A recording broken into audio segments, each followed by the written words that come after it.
man? Yes, sir. What's going on? Yes, sir. What's happening? Another day, another dollar. What's in the old spot? Shout out put up like this. What's happening? Okay, switch it up tonight.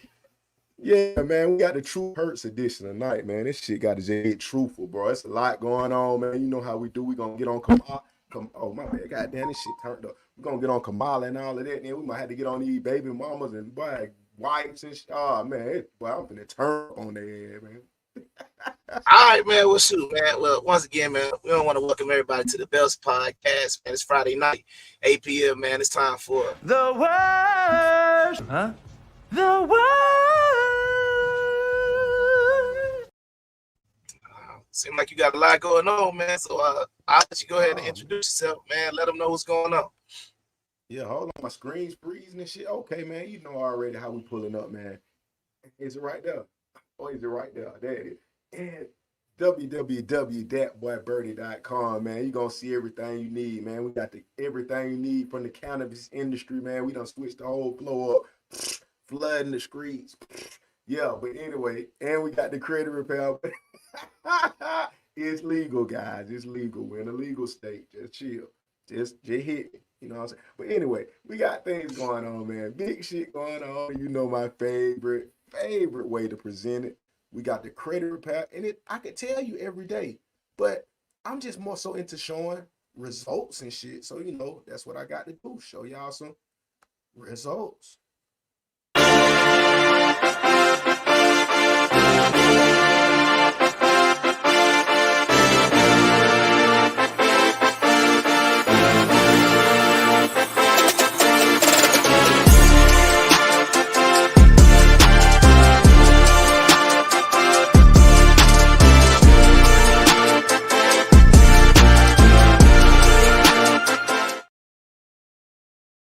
Okay, that's what's up, man. Okay, still You know doing it. Tony. Okay.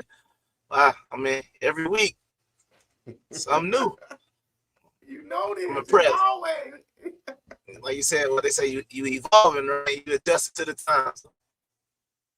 It's a must. It's a must, bro. It's a must. Absolutely. All right. Well, let me Let me introduce myself, Damn. and then we're gonna get right into it. Yourself. Yeah, let me into Okay. every And my man, my brother, Kung Fu Fighting, Kung Fu Hebrew. Ho, ho, ho, ho, ha! Ho, ho, ho, ho, ha! It's the motherfucking remix! Ho ho ho ho. Ho ho ho. all right. It never fails, baby boy. What I see them people in the house tonight. What's happening, y'all? What's going on, man? Put where you calling from and put your name or something in the comment. God damn, y'all want to look from in the bushes, behind the bushes with the binoculars? Y'all like this looking at it. Y'all on nigga page like this, y'all. What you doing, so man? you said there's a lot going on. We know what the thumbnail says. So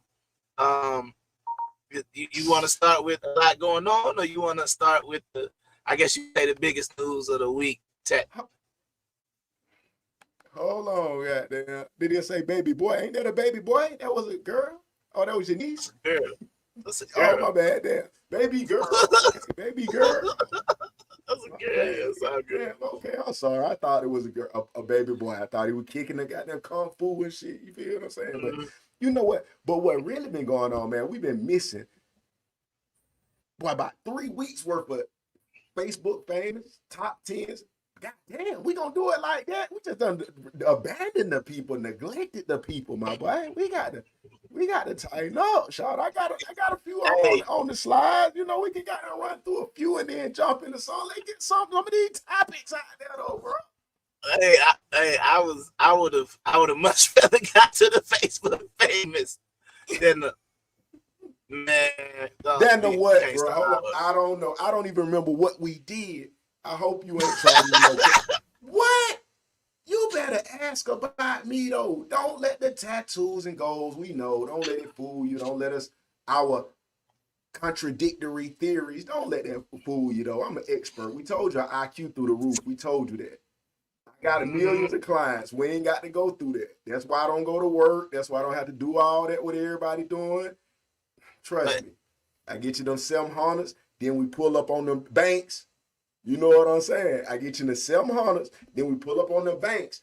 First we flood Davy Federal. We put you a secured loan. See, you got to have some cash to even make it work. Put your secured loan for like $2,500. Boom. There you go. Load up your account. Then you add a 700 already. We're just going to pay 90% of that back. And then they'll free the money. Boom. So you got 10% left, whatever. You know, just pay that $10, $10. Cool. It's just a good loan. It's internal score. Come on, man. I was raising the dope game. What the fuck is you talking about? You gotta learn this too. I've been finesse. But see, I'm talking too fast. That's the whole point. But that's how I wanted to be. But then what I'm telling you, I was raising the dope game. I've been selling dope since crack cocaine since I was 11 years old. So can't nobody say nothing about the dope game. I used to be like that. I went to the feds and I learned from niggas who were millionaires to be like, well, what is you talking about? 2 bricks? What? Nigga, I got 17,000 bricks. You be like, oh shit. Damn. Nigga pulling out National Geographic books, be like, well, yeah, this is my story right here. You be like, oh shit. So it make you humble yourself. You be like, nigga, but the reason I did it because I had A1 credit, nigga, 800 score. Boom, I'm loaded with mortgages. I mean, niggas just could buy everything. They done did it for you. They're like 40. But anyway, they was 40 at the time. But anyway, what I was saying was, no, this is for the people who listening fast, and I'm gonna get back to you, Compa Hebrew, because I've been talking slow so everybody can hear lately. So I'm kicking the fast shit tonight. I'm at a new spot. You feel? I know it'll make you get stuck like that, bro. I know. But look though, what I'm saying is, you go ahead and get that Navy Federal, then we go on to get you one of them cash reward card for the Dub 5, 25 bands. Boom.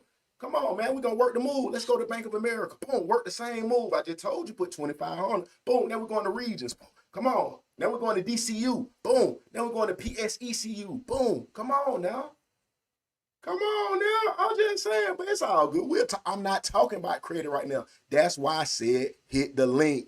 Text credit to 470-505-1933. Sorry, sir. Sorry, my boy. Go on and get your thing going. I ain't want to take over the show right now because we were just talking to be talking, but yeah, I'm on it tonight. That's what I thought. I was like, wait, all that was from Facebook. I said we didn't do Facebook. And he said, whoa, what you talking about? I was like, no, that's Miss Zachary. That's Miss Zachary. Oh, I was like, but if you run this tape back, I was like, yeah, I would have rather did Facebook. You was like, what you talking about, Shout? I done did it, but I done been in the Fed. I done been in the No, this all came from Miss Zachary. Talking about, I hope you ain't trying to do okay, there we go. Okay, it was a comment. That's why I was like, damn, Facebook famous set you off like that. All right, cool. We good. All right. But what you want to go to first? Because I didn't know what was the thing. I was like, yeah, I would have rather did some rocking, topics and stuff like that. Yeah, I know. We gonna hot rock it. She got me hot rocking in there already, so we just kicking it. But we love you, Miss Zachary. We love you. The pseudo. Shout out to everybody checking in, man. Shout out we love you, man. Pseudo killers to the core. Let's get it, man. Yeah. But yeah, what you got? I got some stuff loading up. So okay. Well, I don't even remember if we went through this stuff last week, but I got some shit from this week. Well, we didn't go through nothing. So we can jump into some shit. I wanted to put this out. We're gonna jump into it. What do you think about this going on? Let me just get to it. That boy, Sexy Red. That girl on it. Damn that. I don't know. She go now, Sexy Red, Andre 3000 link up, man. Come on, man. I mean, because this is your worst artist ever. Absolutely. Now, this is my question. What are they linking up? I'm confused. Are they like dating? Because this outside of what I'm talking about. They're not dating, right? I'm guessing they doing a song together. Is that even... Does that even make sense, or is it just about the money? All right, man. We've been. Well, I just want to end the show right now, bro. You telling me Sexy Red and 3000? That's gonna do a song today, bro. That's a disgrace to the game. That's a disgrace to the game. I don't have no words for this photo. I'm just hoping it's a photo op. Because that's what I'm trying to say. How they gonna be on the song together? Drake, Andre. No. Oh my God. Well, hold on. Maybe he'll pull an artist out of her some way, because she can't be on there talking about a booty hole. But booty hole brown. You can't have that with 3000 now, because 3000 gonna be talking about the metaphor. He gonna be deep. He can't just man. Yes, hold on. We got Miss Pseudo Killer going crazy. We gotta draw the crowd in with the gossip. It's the YouTube tactic of the year. Draw them in with the gossip. And then let's get to the nitty gritty. Let's get to the good stuff. Yeah, I'm not a fan. That's what I say.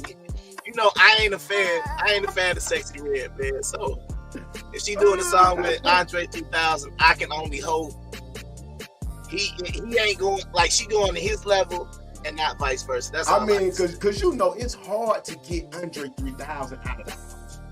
Absolutely. Big his homeboys can't even get him out. His big boy can't even get him in the studio. She got well, I'm going to wait for the track. It might be something where she might show that she got a little bit more range than the she has some hidden talent. Some hidden talent. I don't think so. I feel like he got the money in the hand, so maybe that's it, man. He just wants to try to get a check. I don't know. Oh, this hurt. Hold on. This is what I mean by beautiful black women. This is what's going on at night when you pull that scalp, when you grab it like that, and you be goddamn trying to. What am I looking at? I don't even know what I'm looking at. What is this? Man, she just want to take her head off, take her hair off. It got hot. I told you the hair hat. I thought, no, see, when you said hair hat, I was thinking like a brim, and you pull it down, and it had like the bangs on the side. When you say hair hat, this looked like she just killed somebody. Like you know how they say used to scalp people? That's what I thought it was. Yeah, I was like, we scalping folks again in 2024. Bro, this is what I mean. And look, and this is what I'm saying for the pseudo killers. We gotta get into stuff like this. We can talk about Kamala Harris all night, but we got millions of women walking around with hair hats like it's a epidemic. They can pull their hair off at mid-stride. Yeah, I've never seen that. This is what the men have to choose from. Come on, man. You pulling your hair off in mid-stride. Mid-argument. Shut up, nigga. Wait, I don't know about this one, man. Hold on, you ever dealt with a girl that had one of these? Man, the lace front, new shit. Nah, I don't even think I did, y'all. Not like that. I don't do well. Yeah, I have. Okay. but it was on tight. So I ain't even. I'm like, oh no, yeah, Shawty. You can put Shawty hair back on her body, cause that ain't gonna work. But yeah.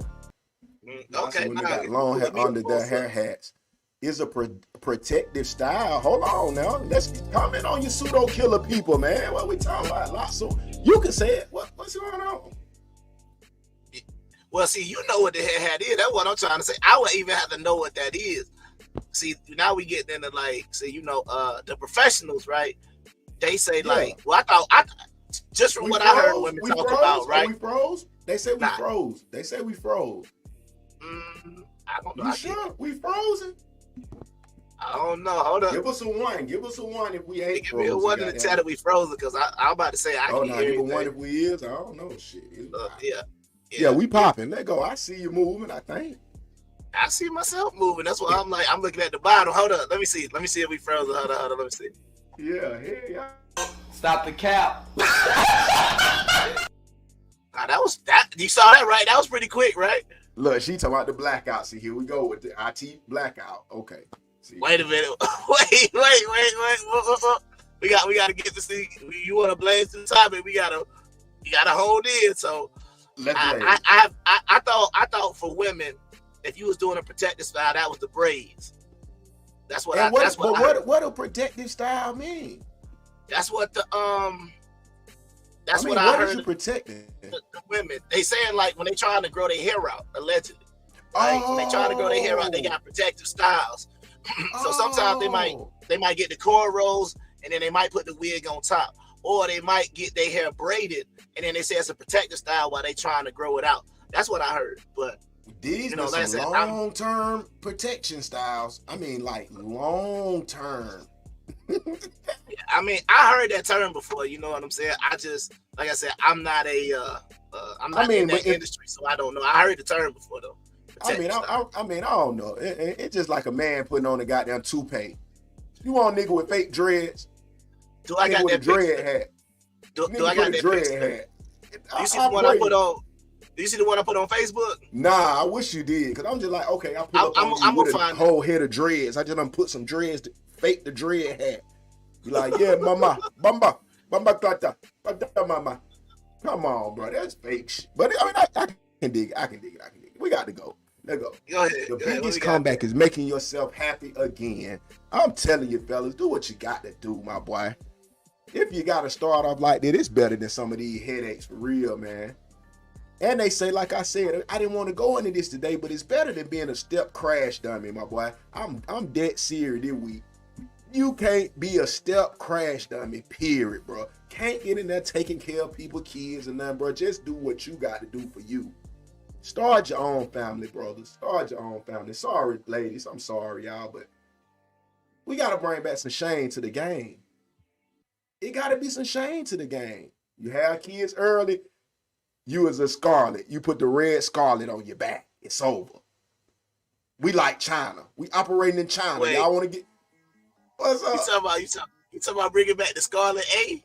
I mean, you talking about... you trying to go back to the Puritan days? The Puritan days. You gotta get chastised and goddamn get exiled. That's what you want to happen? Yes. Nobody can have children out of wedlock. Or you exiled. But we ain't gonna get into that day. Wait, hold on. My question is, where you sending them? I want to know. We say exile. They exile from where to where? I'm saying put them in a Mexican brothel. Fuck it. Put them in a Mexican brothel.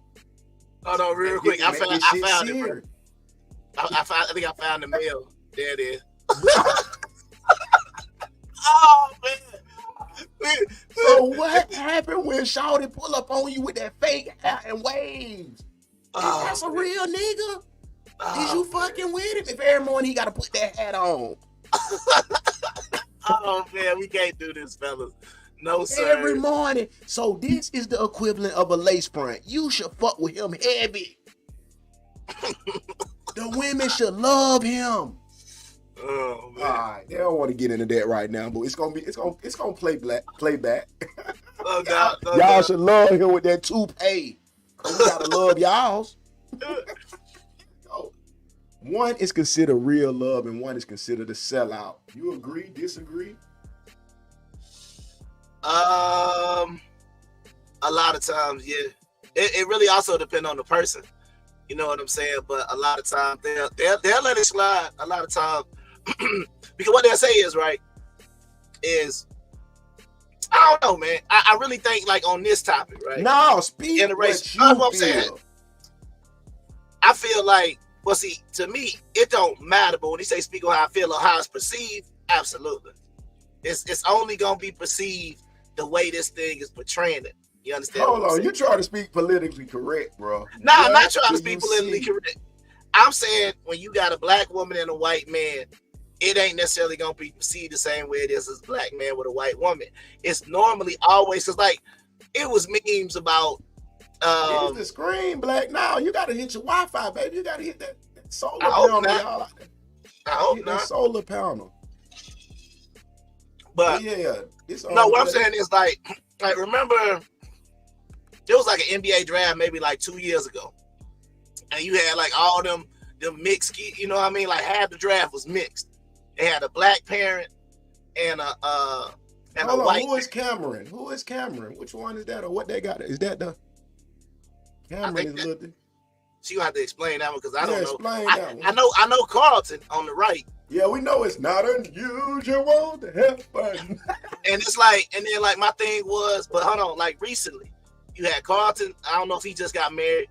Eddie Murphy just married a white woman, and it was some smoke on the thing, on the timeline. You saw Eddie Murphy married a white woman too, right? You saw that? Yeah. I mean, they're just looking for peace. I think they're looking for peace. So that's all I get now. Niggas who don't like a headache, they going to a white girl out the real. Because as they say, and I don't know if I'm wrong or right, but as they say, the women, sometimes, the white women have been taught etiquette. So even if they know they're completely in the wrong, they're still like, you're right, baby. You have it. You're great. I don't know. You know, I took my prayer off of here. I took our prayer off, I think, we ran out of space. But you know, with this prayer every week, I think I took it off. But you know how it goes. Yeah, I don't think the prayer up there. But see, my thing is, and I honestly think that it's somewhat of a cultural thing at times. But I'm also gonna look at the household, because you already know, like, we grew up with them trailer parks, so we know they exist. Them TPT. Absolutely, you understand what I'm saying? So it's like, we can't speak generally of what a lot of these men are trying to do, but sometimes, you know, it also depends on, you know, especially talking about sports and stuff like that. I believe the perception is that it's different. But okay, so you see what they saying though. That shout out for Love Is Blind. I guess that's the little show. I guess that, you know, something like a dating show. You just, it's like the Bachelorette, or probably something like that. Yeah, I ain't watching, but it's probably something like that, like the Bachelorette. But yeah, y'all let us know in the comments what you think.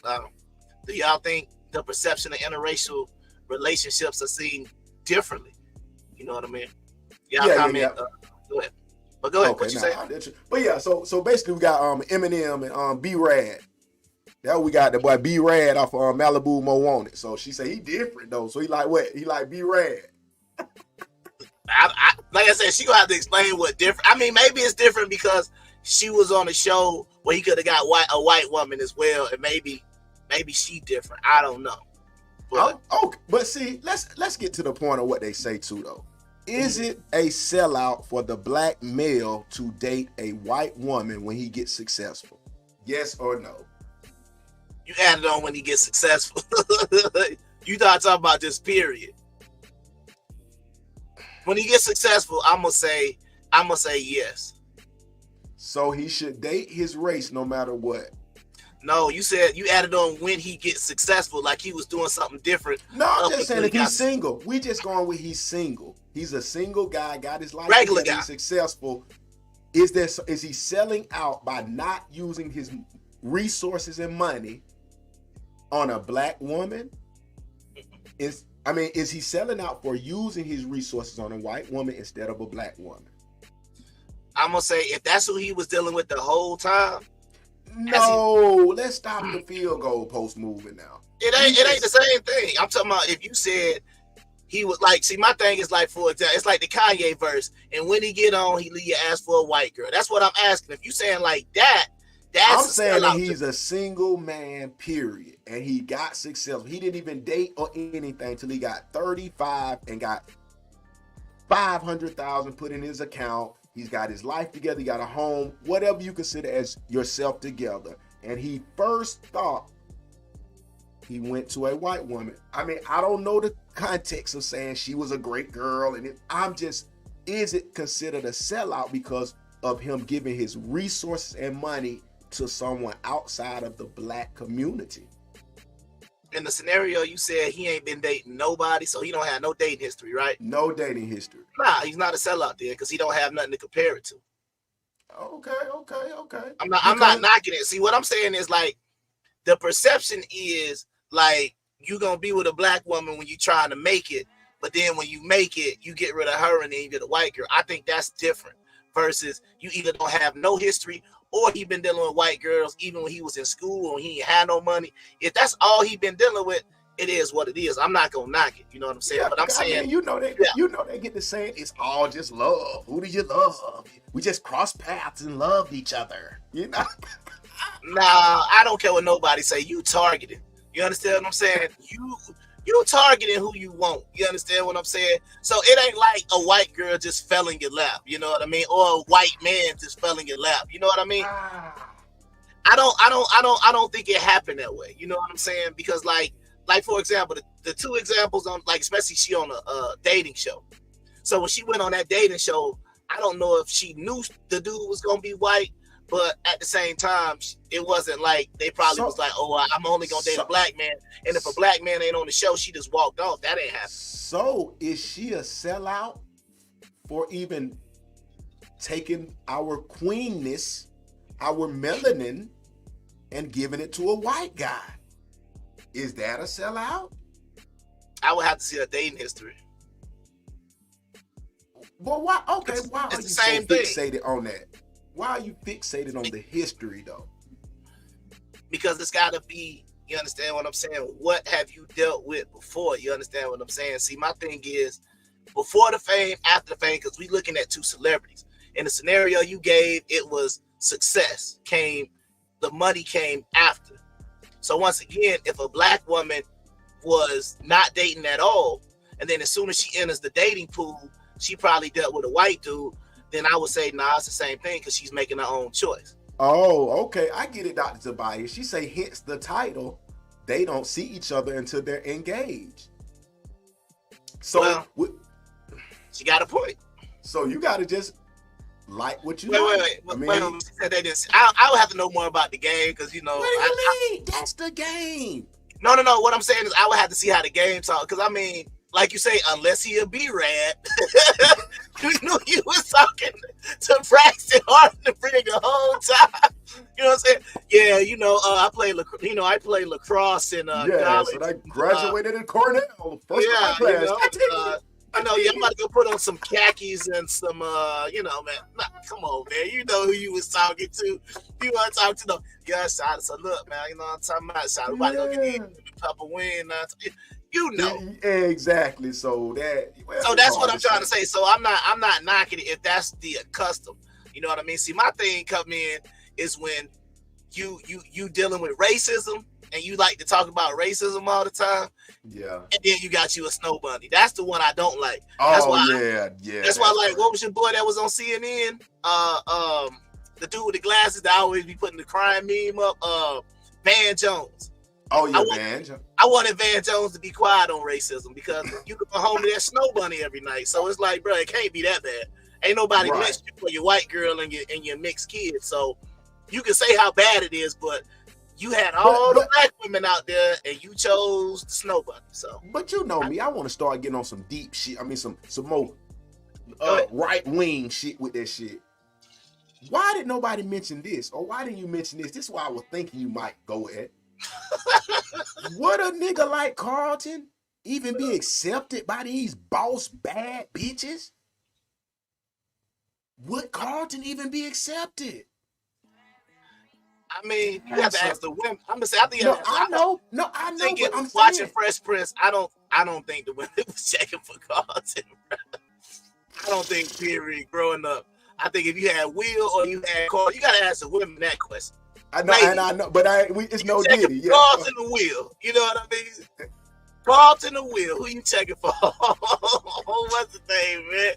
So how that go, man? I don't know, man. I feel like on some of the shows we grew up on, I mean, would they even check for Eddie Winslow, man? I don't know, man. Look, see, we ain't getting into it. No Diddy. We ain't getting into it like that. We just asking as in, we just hypothetically talking about their persona. Okay. We're saying that he could sell out because he'll take a white girl. If he's like he was on Fresh Prince, let's just assume. Okay. And I'm saying is, the debate online is that women need a nigga like Carlton versus Pookie and Ray Ray. Well, but it's the other part, right? That always get thrown off, right? It's the other part that get thrown off. Remember that girl that said she was like a stripper? Or I'm sorry, she didn't have a. How did she describe her job? It's a non-traditional job. Right. But she make more money than traditional women, right? So it's like, you telling me you want to go be a stripper, but you want a regular nice guy. I don't know what we doing at that point, because it feels like those two should be clashing. So if the internet is saying Carltons are in right now, I'm gonna call nonsense on that. I mean, hold on, you lost me though. I'm saying Carlton is in on the strength of he's established. Remember, we got this all together. They painted a picture that he is established and a perfect guy. He doesn't cheat. He's amazing. Would the woman even accept it though? Because they act like that's what they want. Nah. But when it doesn't come in the shape or the style of a Carmelo Anthony, LeBron, a Future, it's not being reciprocated. That's all. I'm giving a fair shot to the nerdy guys like a Carlton or whoever. I'm just saying, what is their fair shot? If they got their life together, would the black woman even accept him? I mean, I think we talking about like what people saying on the internet right now, right? Look, she said extreme versions. How is Carlton extreme? Because you got, I guess you said like you got. Well, I mean, I don't know. Yeah, I guess you said like extremely, like, you know, I want to go to Harvard and but let me ask you this. So in college, the average guy ain't like Carlton, maybe? He's extreme. Yeah. The average guy ain't Carlton. Carlton does not represent your average person in college. Nah. Like she said, he was kind of corny too. That's what I'm saying. Like your average guy in college is regular. Like, you know what I'm saying? It's not unusual. Oh yeah, man. Shout out to Ghana checking in, man. Ghana in the building, watching live for Ghana. What's happening? We banging on the keyboard. Yeah. Aquaba, you know what I mean? The Ghana right now, man. What's going on? Damn, that's what's happening though. Hey, so what's up in Ghana? Y'all knew about Carlton too? Was he doing that? It's not unusual. I don't know, man. Okay, the lame niggas get no play. So that's what I'm trying to say. So let's just say, I'm just trying to think. So what about who's represent? Well, we can't do no shows. I don't really know if there's a regular. You got the show if you trying to say what you said. Carlton and Fresh Prince. But Carlton is Carlton is just a normal guy right now who got their money together though. That's what I'm saying. I wouldn't give a fuck because he put on a goddamn rude t-shirt with the goddamn cut off sleeves and. That don't change who he really is, and that's what's happening though. That's why I wanted to throw this out there, because people be confused. If Carlton go get some tats on their face, get him some tats, get him a goddamn fitted hat, a chain. What you gonna say then? He like, I mean, you know what I'm saying? You really can't tell. Now, I'm talking about going on. That's what's floating around right now. Like, remember what was that movie? Wait and Exhale. You remember? The dude with the glasses who tried to be in quotation marks a good guy, and he was supposed to represent the regular guy, and he ended up cheating and being sorry too. Now that happens too though. Right, but that's what I'm trying to say. So all I'm saying is this regular guy, if they saying they want regular guys, I'm just gonna say I don't believe it. You don't believe what? Excuse me? I don't believe that hype when they start talking about that. Like in quotation mark, the nice guy is in. I want a nerd, and because they not checking for that. You telling me, like, because I remember you played the video. But why shouldn't they? Oh, I'm not saying they shouldn't. I'm just saying I feel like, okay, that's what I'm saying. I just feel like that online push, it ain't matching reality. Is my point. So you got to be a hunk, a stud, to really just get the. I mean, they still. I mean, you know, I can't say like that. I still say the street dudes are still kind of. Yeah. I don't know. I'm just saying what I see. But y'all know we just speaking for y'all. We trying to see what y'all get out the deal. We like, hey, what do the guys need to do to like get your eye, get your attention? If they like you or whatever, do they need to be tatted up? We got Ghana checking in. What type of men do y'all like in Ghana? Do they need to be tatted? But doing the Carlton dance is not unusual. That's what I'm saying. Like, ask them. You know, we got 2 women in here from Ghana. Yeah, do they got to be a hump? Y'all looking for the Brad Pitt with the swoop hairstyle or the big Nigerian with the muscles? You want the boys with the muscles? Oh, okay. Y'all can check us out later. We just checking the scene. How about regular? Birdie always smile and love that. Gotta know that. Yeah, we kicking it. It's the energy we producing from the Vitruvian Man. Y'all look that up. Vitruvian Man. I'm gonna teach y'all some shit. Y'all talking about what's pseudo killer talking about like we don't know about credit. Why we'll put that Vitruvian Man on your ass like this? Oh my The god. dance all together, man. That Carlton dance probably more hotty things than Soldier Boy. It's not that you. Then he get the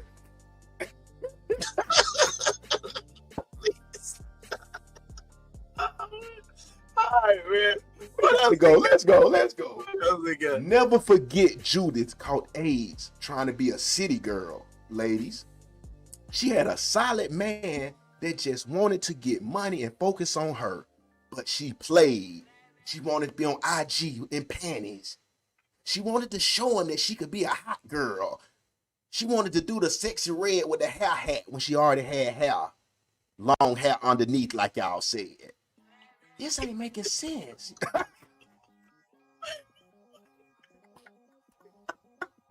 Sorry, you know how I am. I'm lost. Okay, who is Judith?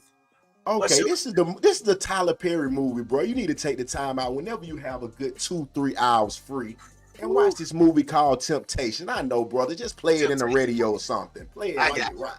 But it's Temptation, a Tyler Perry classic. You know he made classics with hair hats, men with hair hats. Oh Lord, cheap hair, God, fake braids on Shamar. Oh God.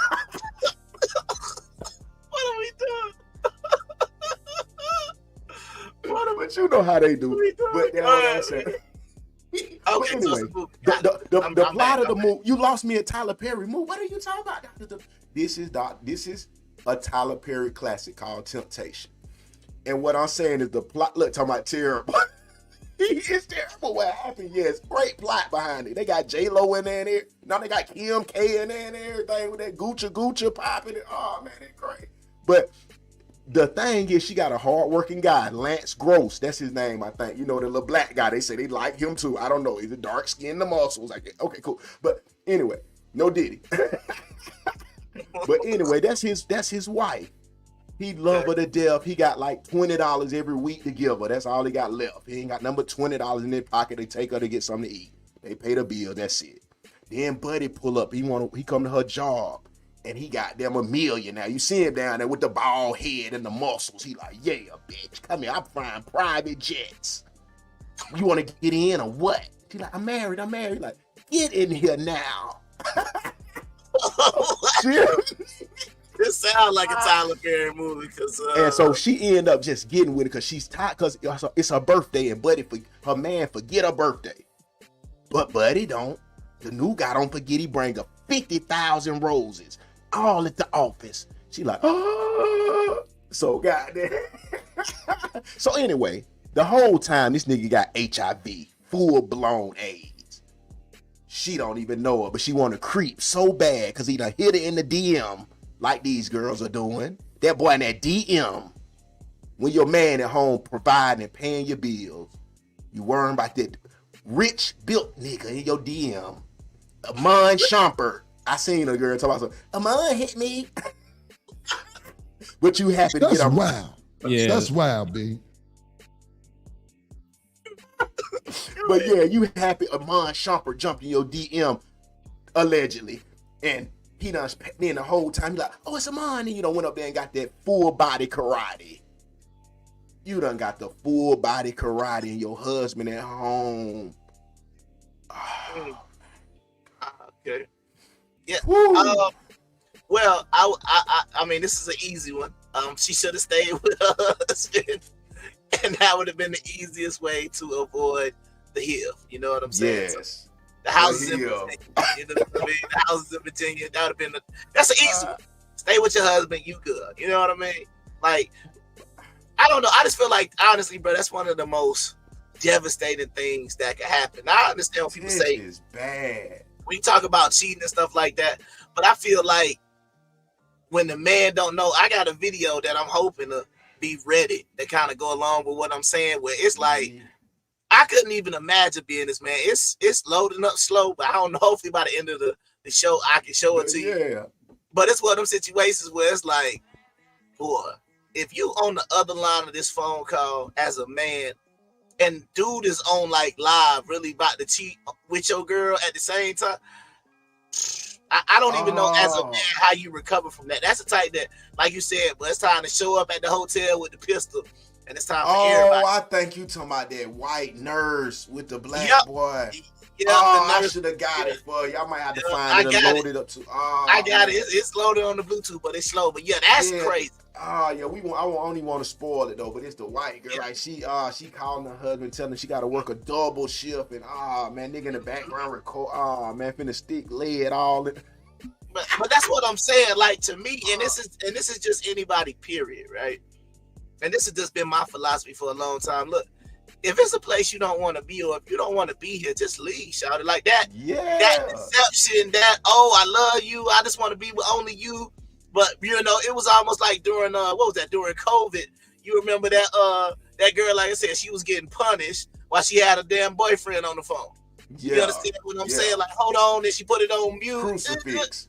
You see what I'm saying? And then she come back, yeah, I love you. And hit the boy back and say, tell him you love her. Tell him. I'm like, ooh. If that's what's really going on, you got to just let that man be free. Because boy, that'll really honestly drive a man to kill somebody. Like, you know what I mean? You calling your girl and you just talk to her, think you have a good.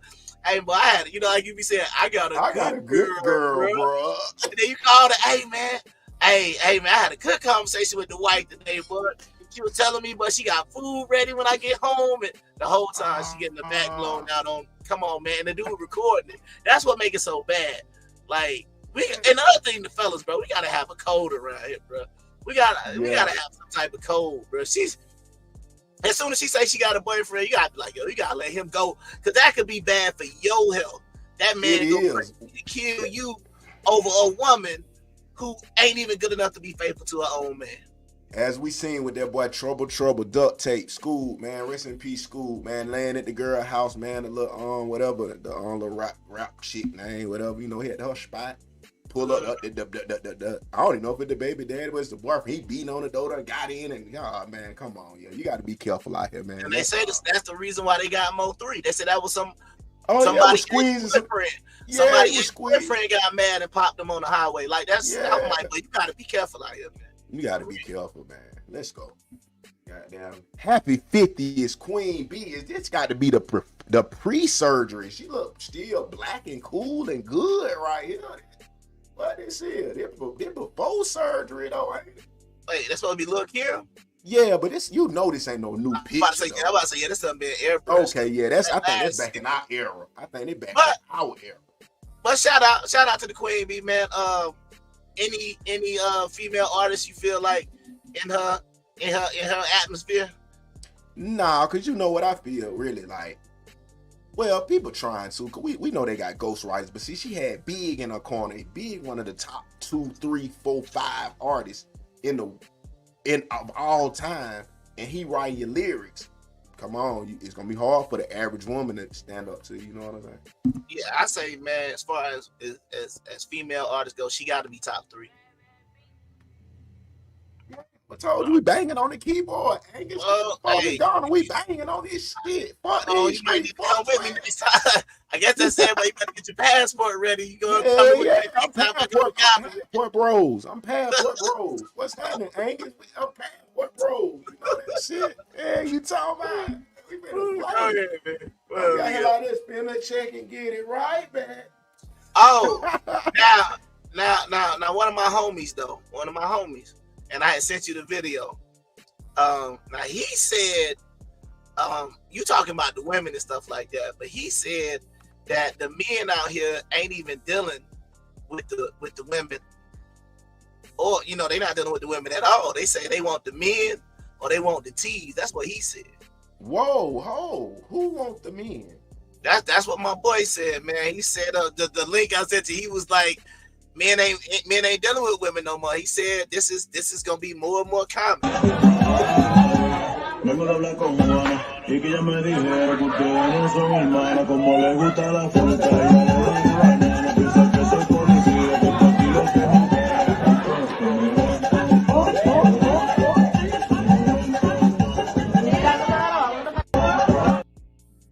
That goddamn hair hat.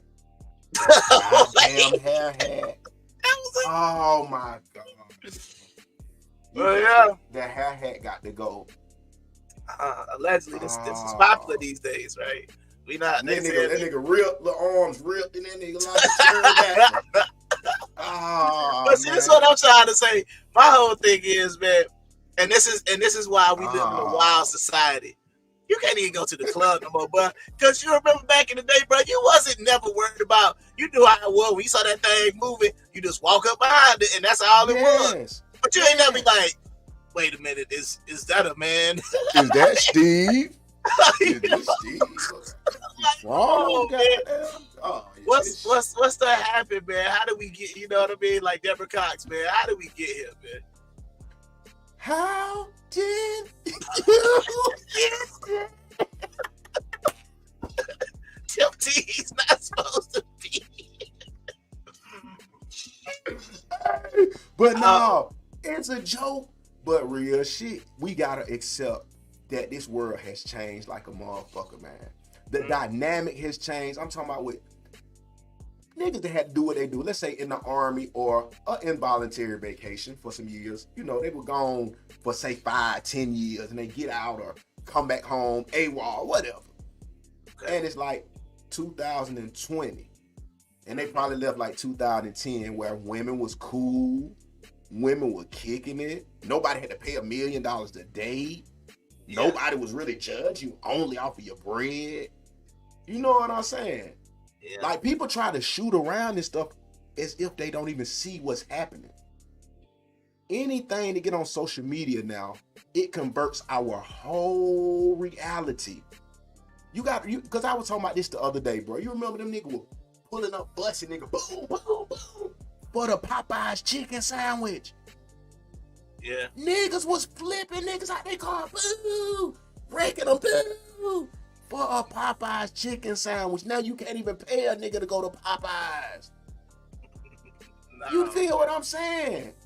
Yeah, no, I just feel like at a certain point, it's like we got to get back to reality, man. That's just be my whole thing. We got to get back to reality because this just done got so far thrown off. Just know how to like for example, the simple right, wrong, good, bad, good and evil.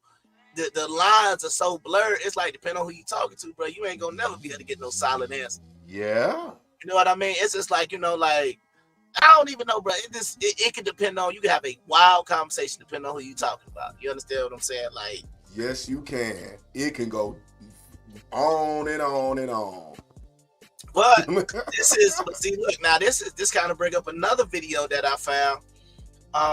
They kind of go along with the topic too when we talk about why are things change and why are things moving in a different direction. Because I think you talked about it before. We talked about the importance of the parents. So I got this clip that I want to show, and while I want to be upset with what the man is saying, I want you to also listen because he talking about what he doing with his sons. I want you to also listen at what she says she teaching her daughters. And y'all let us know in the comments what y'all think about this. Record for what? Like you gotta record baby, can't go tell them.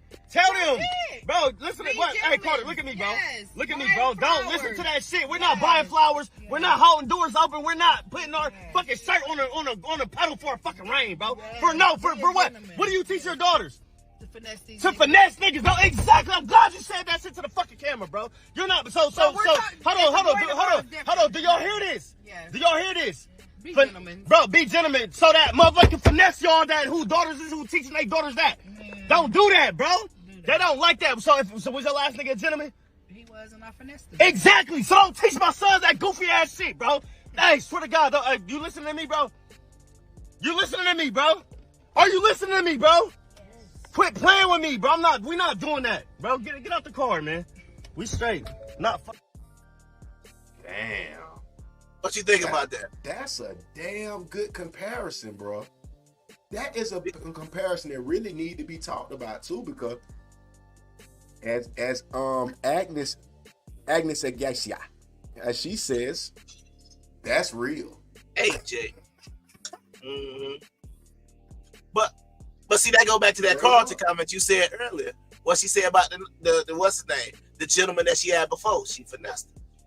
So maybe they want the gentleman, the nice guy, so they can finesse him. I'm just saying, like, that's why I said I don't be believing the hype. And I know this is an extreme, but At the same time, but it really ain't an extreme. I'm finna get some shit. I'm finna put it on some player shit. It ain't an extreme. You don't think so? It go back to what me and you agreed. Like, we got to start cutting these clips up and start putting them together. I'm gonna go through them and shit we said from the first week to all the way to here, man. It's certain shit that just keep matching up and you can't avoid. Because I'm trying to think how I want to word it. That's why it's so many things going through my mind. But that's the dilemma that's going on right now. The men are wanting to be good niggas. Some niggas even done got tired of being dirty, tired of being in the streets or whatever, or naturally are good guys. Let's just say that. But if every woman is taught to finesse a nigga, then what? No one is being taught to be a wife. You know what I'm saying? Because we gotta remember, everybody, a wife is a particular character. It's not just going down and being a bride. A bride and a wife is two different things. Do you agree on that, Kung Fu Hebrew? I used to say this before I got married, that before I got married, I used to think like the being the wife part, and this was like, I mean, I still say it now, but I would say like, I used to think that women didn't really care about being married. They only really cared about the wedding, because that's the show part, right? Like after the show is over, after the honeymoon, now you got to be a wife. Now it's time, like it's like real work set in. You understand what I'm saying? And the same thing for the man too. The man, you know, kind of, oh, I want to propose, and he want to do the flowers and the picnic on the lake and all that stuff. And it's just like, all right, brother, now it's time to shut it down. It's time to be a man. It's time to be a husband. And it's like, oh, well, now I just wanted to just get some clout off of, you know, the little video that I put. So it's like, to me, that's the engagement and the wedding and the honeymoon, that's like the highlights of your marriage. And then everything after that is like, soon as the honeymoon phase in general goes, no one has what it takes anymore. Yeah, I mean, that's just what I'm thinking. Yeah, all the fun is gone after the honeymoon phase. But I wanted to address this though, and I don't know where she was coming from. That's why I wanted to put it up here. We are in a lot of trouble as a people if this is a conversation on relationships. And that's why I said it's a dilemma, because I'm telling you, regardless, a man already knows that he should be the provider or whatever. If he can do it, he can. If he can't, he can't. We get that too. Cool. I ain't even getting into that right now. Mm-hmm. But you already know your role. But if a man is in his proper role and the woman is being taught by the mother, let's just say 99% of the mothers love Sexy Red and promote finesse a nigga. Just let's say, because it's close. Okay. It's close. Okay, for the exact, I don't know if it's 90%, but go ahead. Ooh, it's close. That's tough. Well, let's take a quick survey. Hey, if you like Sexy Red, put a 1 in the chat. If you don't like Sexy Red, put a 2 in the chat. Go ahead. We just gonna do it. Tell the truth. Tell the truth. Yeah, tell the truth. Like, even if you nod your head here and there, just leave it on, saying, "My booty hole bright." No, did it? No, did it? Like, I can't even think what she said.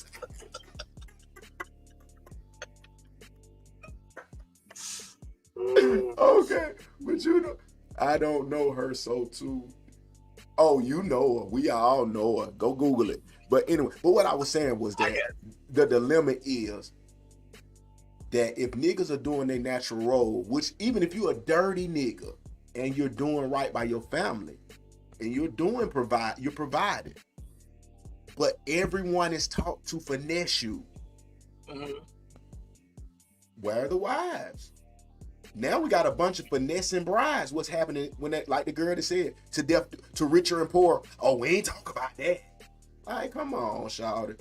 I remember growing up where it was like, oh yeah, I want this man. If we have, or penniless, this is who I'm picking. I don't want to, you know what? No, did it. And this is what the women saying. Don't clip me up, but that's what I'm saying. That's how it used to be. Yeah. That's why I say shit changed in these years. Hold on. I couldn't tell you a song.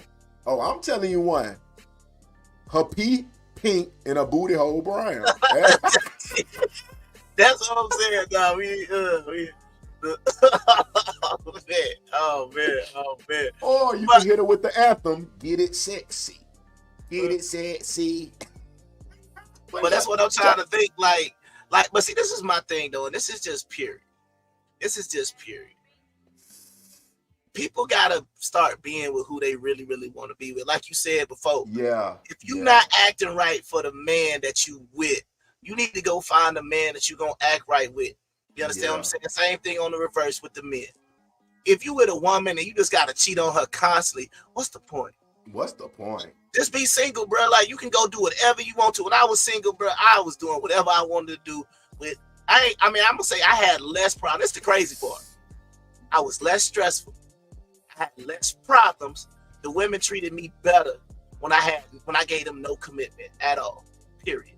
Yeah, I got everything I want. That's dilemma number 2 that we have talked about multiple episodes as well. Number 2, that the bad guy pays off when I don't do shit. I don't care. I don't hardly call you. You do everything I say. Yeah. So the men are confused. The men are confused. If you're gonna finesse me, if I'm good, and you're gonna spoil me when I treat you bad. It's the same mentality, like you said. You know how they used to say that term, teach people how to treat you. Y'all, I feel like we doing it in reverse. You understand what I'm saying? Because I speak personally to me. You know what I mean? As long as this is what's going on right here, ain't got no problem. You cut that off, you really start to understand, like, oh, she don't really deal with me like that when that bread gone. You understand what I'm saying? Because it's like, you gotta understand. And once again, I'm cool because I'm not a fool to understand and not realize, like, I don't know what's going on. It's like if you did a list of stuff when you was kicking the bread stopped and the whole list just go away. Oh no, it ain't about that. I'm just going through some things. What? Yeah. But you're going through some things, right? You're going through it, but you still can go to work. You're going through it, you can still be a friend. You're going through it, you're still a daughter, a sister, a mother. Everything else, the only thing that's expendable is a wife or a girlfriend. That's wild. That's wild. But I wanted to add this, I guess, too. Let me see. I've been hearing some things, kind of. I want to word it right, but maybe I can't. I don't know. Mm-hmm. If the woman in a relationship, if we started a new way of doing relationship, okay, and the woman, the Virginia, we all know what this is, the Virginia. Mm-hmm. Yeah, the moose knuckle, as Glorilla says, the moose knuckle. As I learned today, the cocoa. Yeah, the moose knuckle. The cocoa. I learned that today. The cocoa. The cocoa, because the cocoa made the chocolate. You know what I mean? I learned that today. The cocoa. For sure. I learn something new every day too. Okay, so the cocoa. So if you take that off of the table as in something you offer to your mate, that don't count. We just erase that. They were saying, y'all can give me something different, or you could just be sex for sex, cool. But they say that is what the men are wanting, and the women want the money from the man. So what happens when you erase those two things and you have to determine other factors? Would that help? Is that possible? Is it wrong? Is it a scapegoat for the men now to not have to pay? I mean, like, I'm trying to figure out what could help. So you saying, generally speaking, remove the two most important things, generally speaking, if the women are saying, you know, the money is number one, or being financially provided for, right? And that's the number one. And the men is like, yeah, we want the Virginia, right? Right. If we can remove both of those aspects, see, the thing about that is, I feel like you would get a more genuine mate. You would get a more genuine person. Because now, that's what I you gotta like me for something outside of what I can provide, and I gotta like you outside of, you know what I mean, getting naked. You understand what I'm saying? So because because I'm saying that isn't the goal to get your bills paid each month? Typically, because. Oh, go ahead. Who you saying? Well, let me just say generally, this. Or go ahead. I'm sorry. No, I'm gonna say this. I'm gonna add it context. Okay. Back in the older days, let's say the 80s, the 70s. Okay. You know, we going off our parents and stuff too. 60s, I guess. Whatever. Grandparents, right? It was to be about making your bills. It wasn't really about like, oh, we're going to Dubai. We're going to Alaska. Like, that was like just kind of not even your budget, your thought of, you know what I'm saying? Mm-hmm. So I'm just saying, if your bills were paid, everything done, what would you need a millionaire for?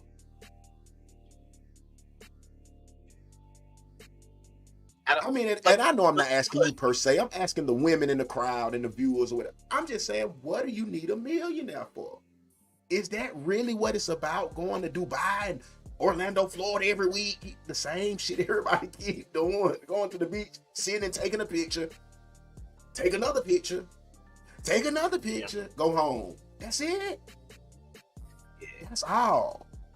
Well, and that's what I'm saying. I think the focus needs to change. I think that's just the major issue that we keep finding. Then we're going to go to a commercial break here in a second. But I just feel like, once again, the focus of when you dealing with somebody, y'all got to be on the same page, right? Of what, you understand what I'm saying? It's got to make sense. And Dr. Tobias said, but if you're referring to marriage, he must lighten or take over the load. I'm not carrying you and me.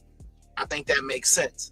You understand what I'm saying? Because at the end of the day, it's not about in a situation where you're dealing with a woman who is financially well off or financially just, she's good. You understand what I'm saying? A man coming in shouldn't add to her side. That's what I'm trying to say. In no way, form.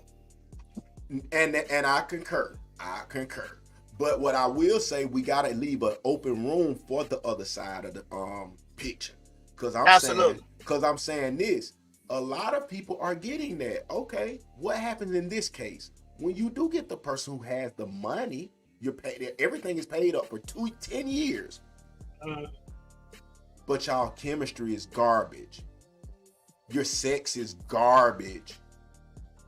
Your out in person habits together is non-relatable to each other.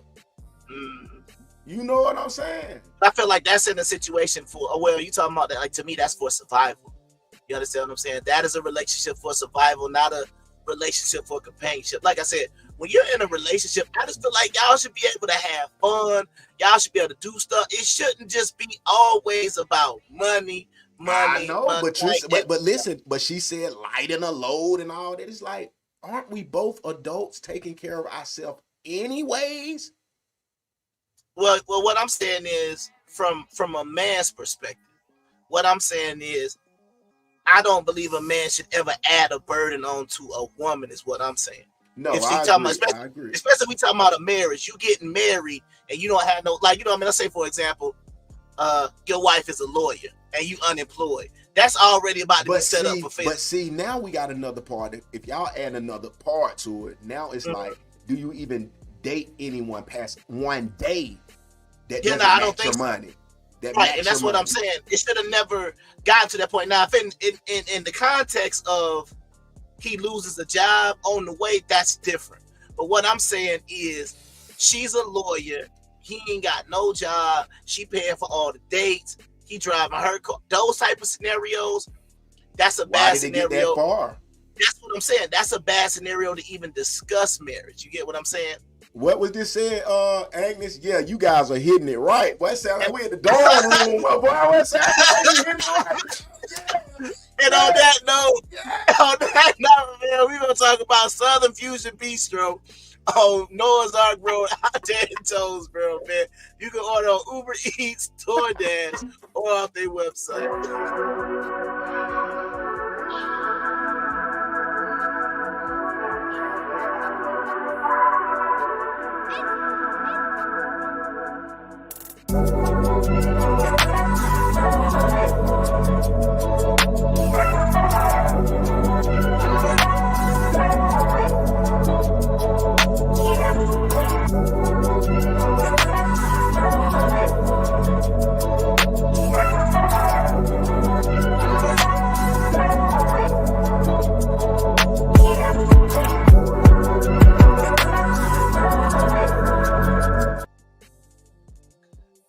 We back. Hey Yeah, and look, bro, I know we supposed to have been talking about Kamala Harris, y'all. We definitely gonna get to it, but man, when we get to talking about real shit, I will erase politics. I will erase just a random topic. Cause we gotta fix ourselves as a people, y'all. Real shit. This shit more important than anything. But Kamala falls into play with this too. Yeah, no doubt. Hold on. And do you hear this right here? Look, check this out. If you take money off the table as a requirement, that is how that happens. That's a good fucking point. That's what I'm saying. You understand what I'm saying? Good fucking point. But what she's saying is also it's what they say, it's a double-edged sword, right? Yeah. It cut both ways.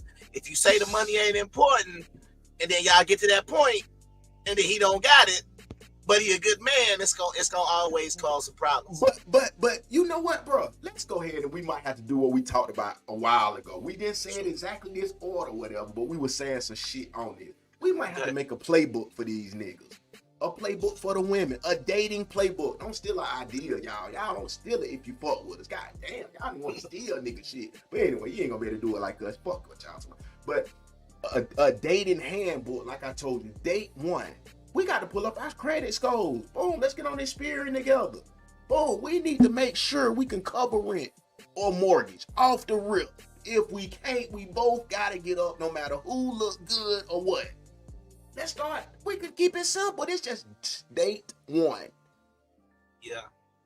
And I would then go back. Then I was going to say, I'm going to say then the other thing that you got to add on to that date one is we is no longer, we are going to invest the same way you do with your 401k, the same thing you do. Like you say, you got stocks, you got bonds, you got portfolios, you want to start your own business. What do? You invest in that. So we starting it from the rip to really prove you interested in somebody. It's no more men paying for dates, period.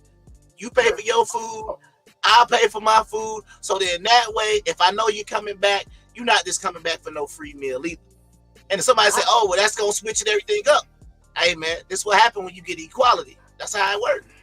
Yeah, it's got to equal out. I can see the good and the bad in that. Because like I'm saying, and that's what I just said earlier. Because the women keep saying it like the men are broke and they got the money. Okay, cool. That's what we're saying. That the regular men with decent money, I guess, let's say that. They're saying, let's go on a date. We boboth go. We can go to the 500. Let's go. $250 apiece. Let's go. Shit, let's fuck off. Same as you would do with a mate if y'all together. Because I grew up in the era where nobody was rich. We all went, if somebody went to work or a nigga was trapping with the girl to go to work, we all might have $1,000 at the end of the week or 2 weeks. And it's like, well, shit, what we want to do? Y'all want to hit the concert? And you put your shit together. Everybody kicking. You and your girl might put 400.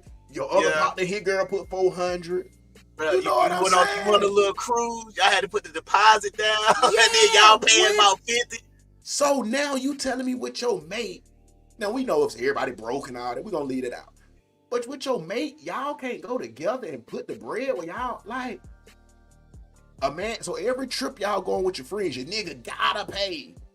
Right. But that's the reason. But see, that's the reason why I'm saying I think it would be a wise decision to pay, right? Because I don't believe in dating no way. I think dating is some nonsense anyway. It's taking us out of where we should be anyway. You understand what I'm saying? Because the grandparents did not date. They was together and then they was married. You understand what I'm saying? And going back further, it wasn't you saw somebody, you kind of got a little feeling, y'all get married. That's all that happened. That's the only person you dealing with. Because you only get more miles.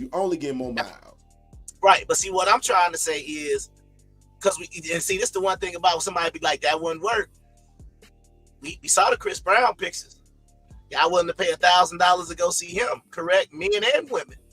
Yeah. So what I'm saying is, but you're doing it because it's something you really want to do.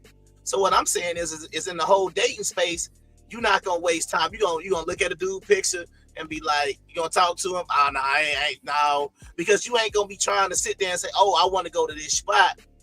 If you know you gotta pay for your food, right? And it's a guy you're not even feeling. You're not gonna waste time. You're not gonna lead no man on, because what I'm saying is only during the dating phase, you're not paying for no date. Now we together, then yeah, we can go back to chivalry and all that stuff like that. That can pop back in. But what I'm saying is in that dating phase, we not monogamous. You dating multiple people. I'm dating multiple people. We should both be invested in that process, because that's the reason why people don't get no results. It's like, shoot, I'm dating 4 girls in 5 nights, and I done spent $800, and then next week only 2 of them call me back. That's a terrible investment. Yeah. And the women to be on there, well, nigga, you just cheat. Nigga, I done tried it. I'm telling you, it don't work. You know what I'm saying? How you gonna discredit the man who's saying, shit, I don't know these folk. We just went out, kicked it. These two like, hoes, basically, 4 of them used me. Just didn't even hit me or nothing. When he, like, well, we... Or like the one video I showed where the ladies was mad that you sent her $30 for lunch. Like, oh, you know what I'm saying? No, he need to send me $100. Oh, he got to pay for all my food. I'm like, see, now stuff like that is you just gonna handle me like that, like I'm just a bitch ass nigga. Yeah, hey, look, I'm over here eating my beer, and then you just like, see, my whole thing's like this. You just went out to eat, didn't tell me you was going out to eat, didn't ask me to come with you. You just sit down somewhere, then you just send me a picture of the bill waiting on the money. I'm like, what's that? Hell nah. That's what I'm saying. Like, nah, we can't do it like that either. Nah. So that's the only reason why I'm saying invest in your situation. You'll probably get better results. So let's see, is this a more accurate perception for the women or whatever? Let's see. If you're dating over 40 and someone asks you, why are you still single? Show them this. I'm going to break down the dating pool for you. We have all the men. We need to take away the ones that are married, aren't age appropriate because we are over 40, ones that are gay, ones that are broke, the ones that are emotionally unavailable, the ones that still have drama with their ex. We're gonna take away the ones that are perpetual bachelors, okay? Then we have the ones that don't know what they want, the ones that love bomb you. And then, all right, so this is what we have. So we want someone who's attractive. 5'10", so I need someone over 5'8", so few people who decide they still want to smoke cigarettes, they have to meet the people who don't want any more children. And this is what I'm left with. However, we need to take this then. They're not all in my area. We need to then spread these people around the world. This is what we're dealing with. Any questions? Damn.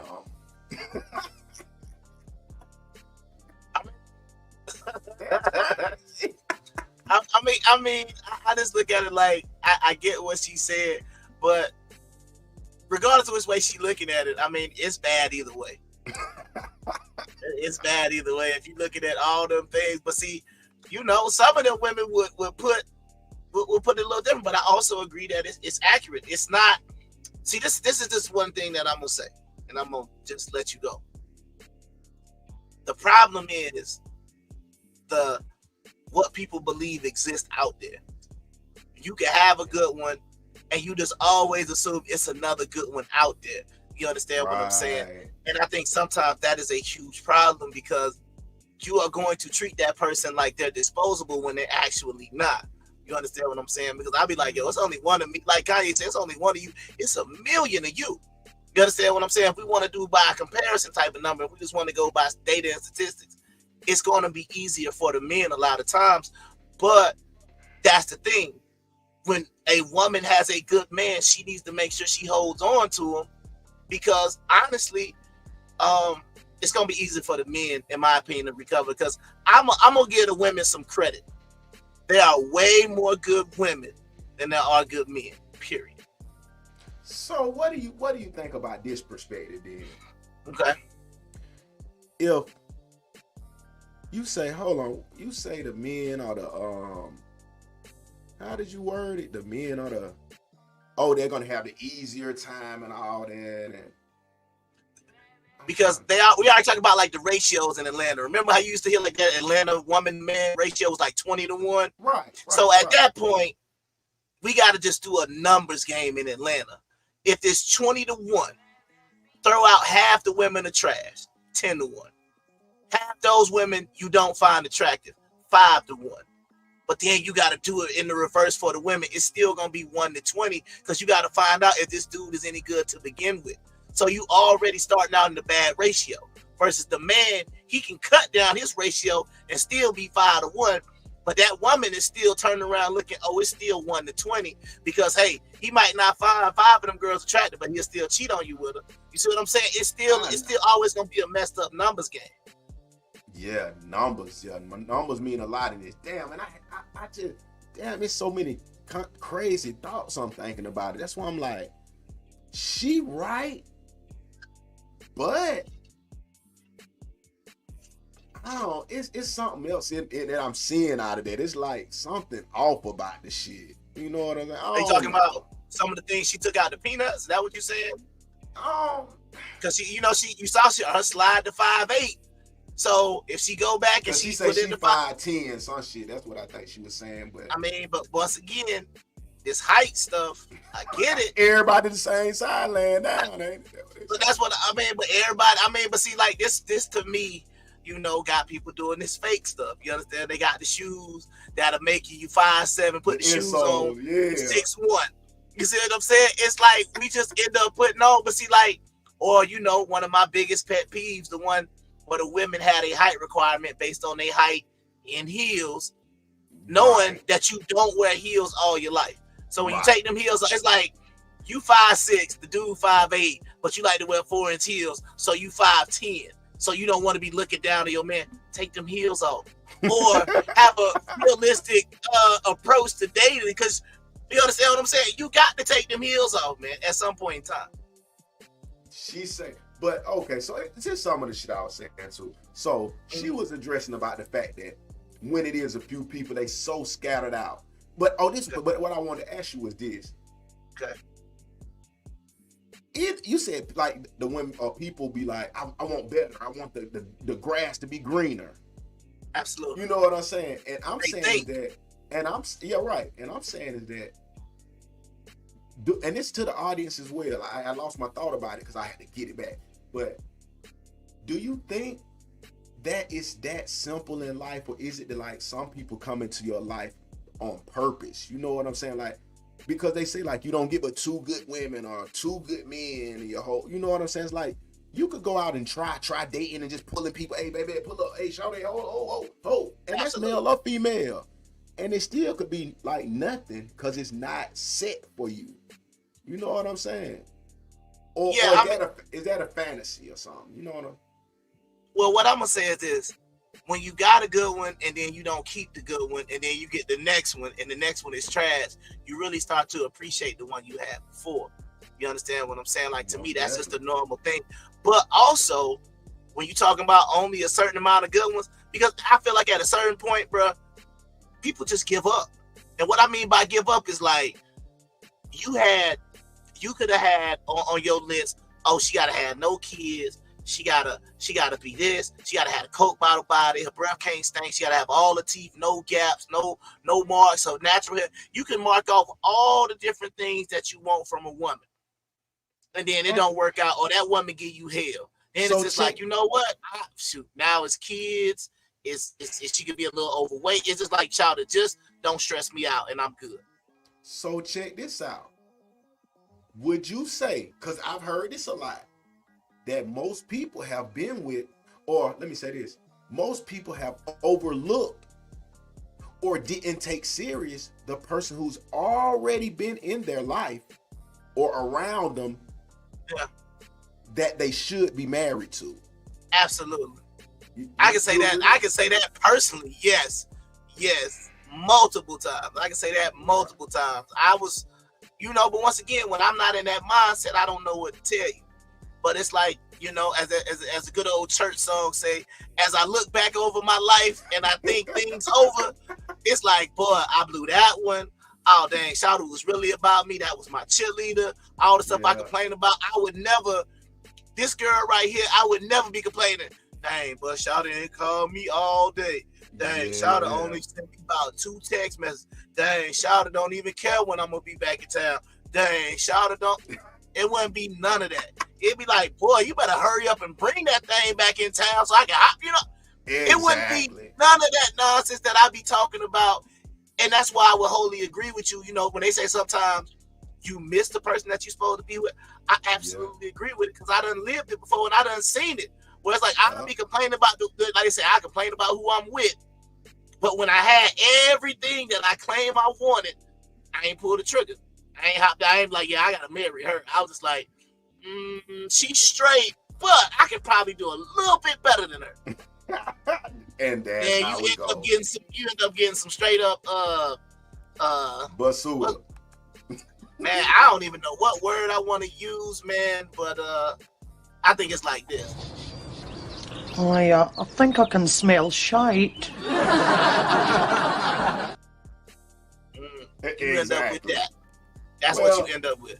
Well, let's lighten the load a little bit, man. We're going to get off the relationship because we done talked for an hour and 30. We can go on and on because this is how this shit going down. The OGs is looking at the younger men and the younger women. We just like, damn, did really where we going to go with this shit?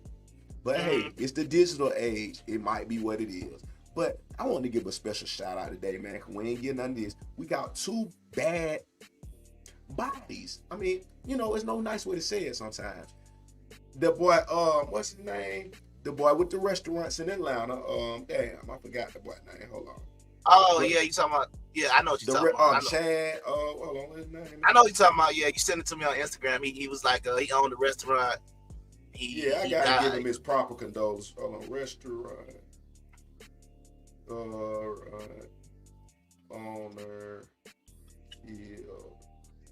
Atlanta. Yeah, man. Chad Dillon. Yeah, Chad Dillon, man. Chad Dillon. Okay, so rest in peace, Chad Dillon, man.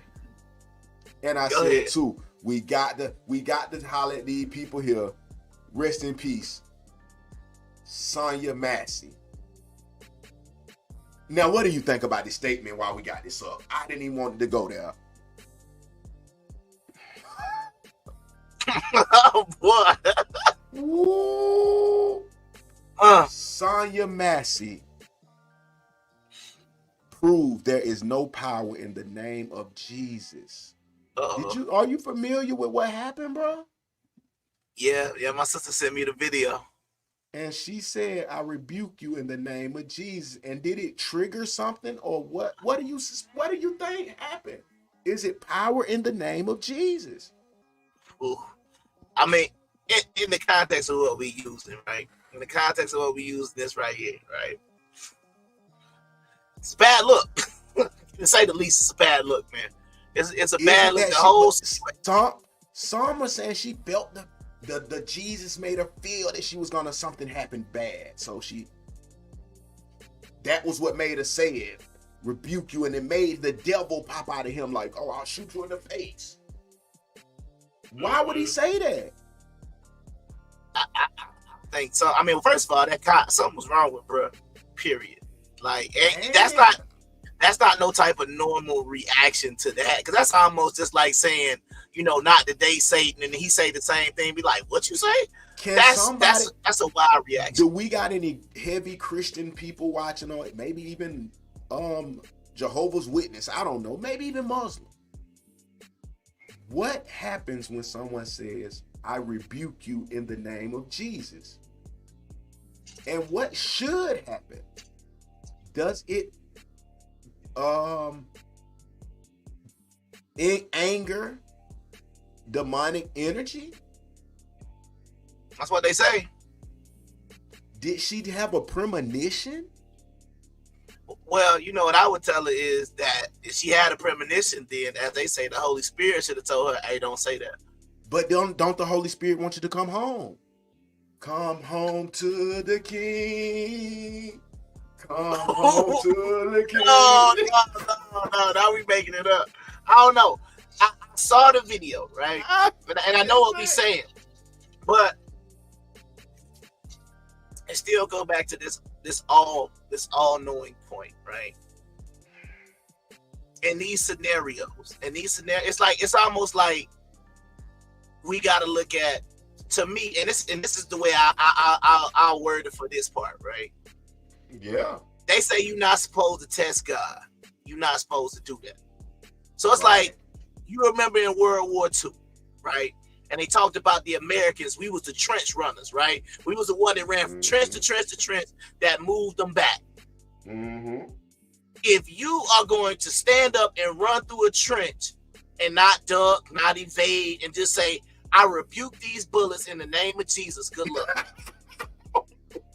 I'm just gonna be real. You see a tank coming. I rebuke this tank in the name of Jesus, and you not gonna get out the way. Good luck. Because I feel like, honestly, bro, like that's not how it works, man. Like what I'm trying to say is like, no, think about that. It's a tank coming right at you. I rebuke this tank in the name of, come on, bro. Like, to me, that's to be the openly religious side of religion. You understand what I'm saying? See, like, to me, I'm praying on, like when I pray to God and stuff like that, I be praying for safety and security and for stuff to go right. You understand what I'm saying? They even say they pray for what you already have. Right, but what I'm saying is, I'm not gonna go run out in the middle of traffic and be like, "Oh God, don't let no car hit me." Like, to me, that's crazy. Don't tempt the Lord. Do not tempt the Lord. That's what I'm trying to say. Like, to me, and I'm not even. And first of all, let me just be real. This ain't about the subject. This ain't about the girl. We sorry. I'm just saying, like, making a light of it, guys. In the whole scenario, right? Nah, we the worst. We got to do this. Yeah. In the scenario, you got to look at it and see now. You see what I'm saying? You got people saying what they saying now. Oh, see, I told you the white man is the devil. That's why when she said that, she pulled it out of him, and that's why he wanted to kill him.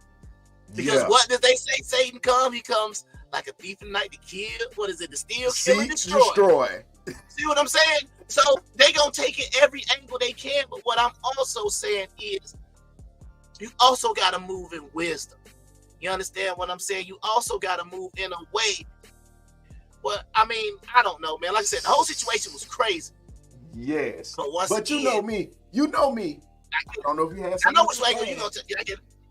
I ain't gonna go too deep, but every time it has some ritualistic meanings to it. Let's go.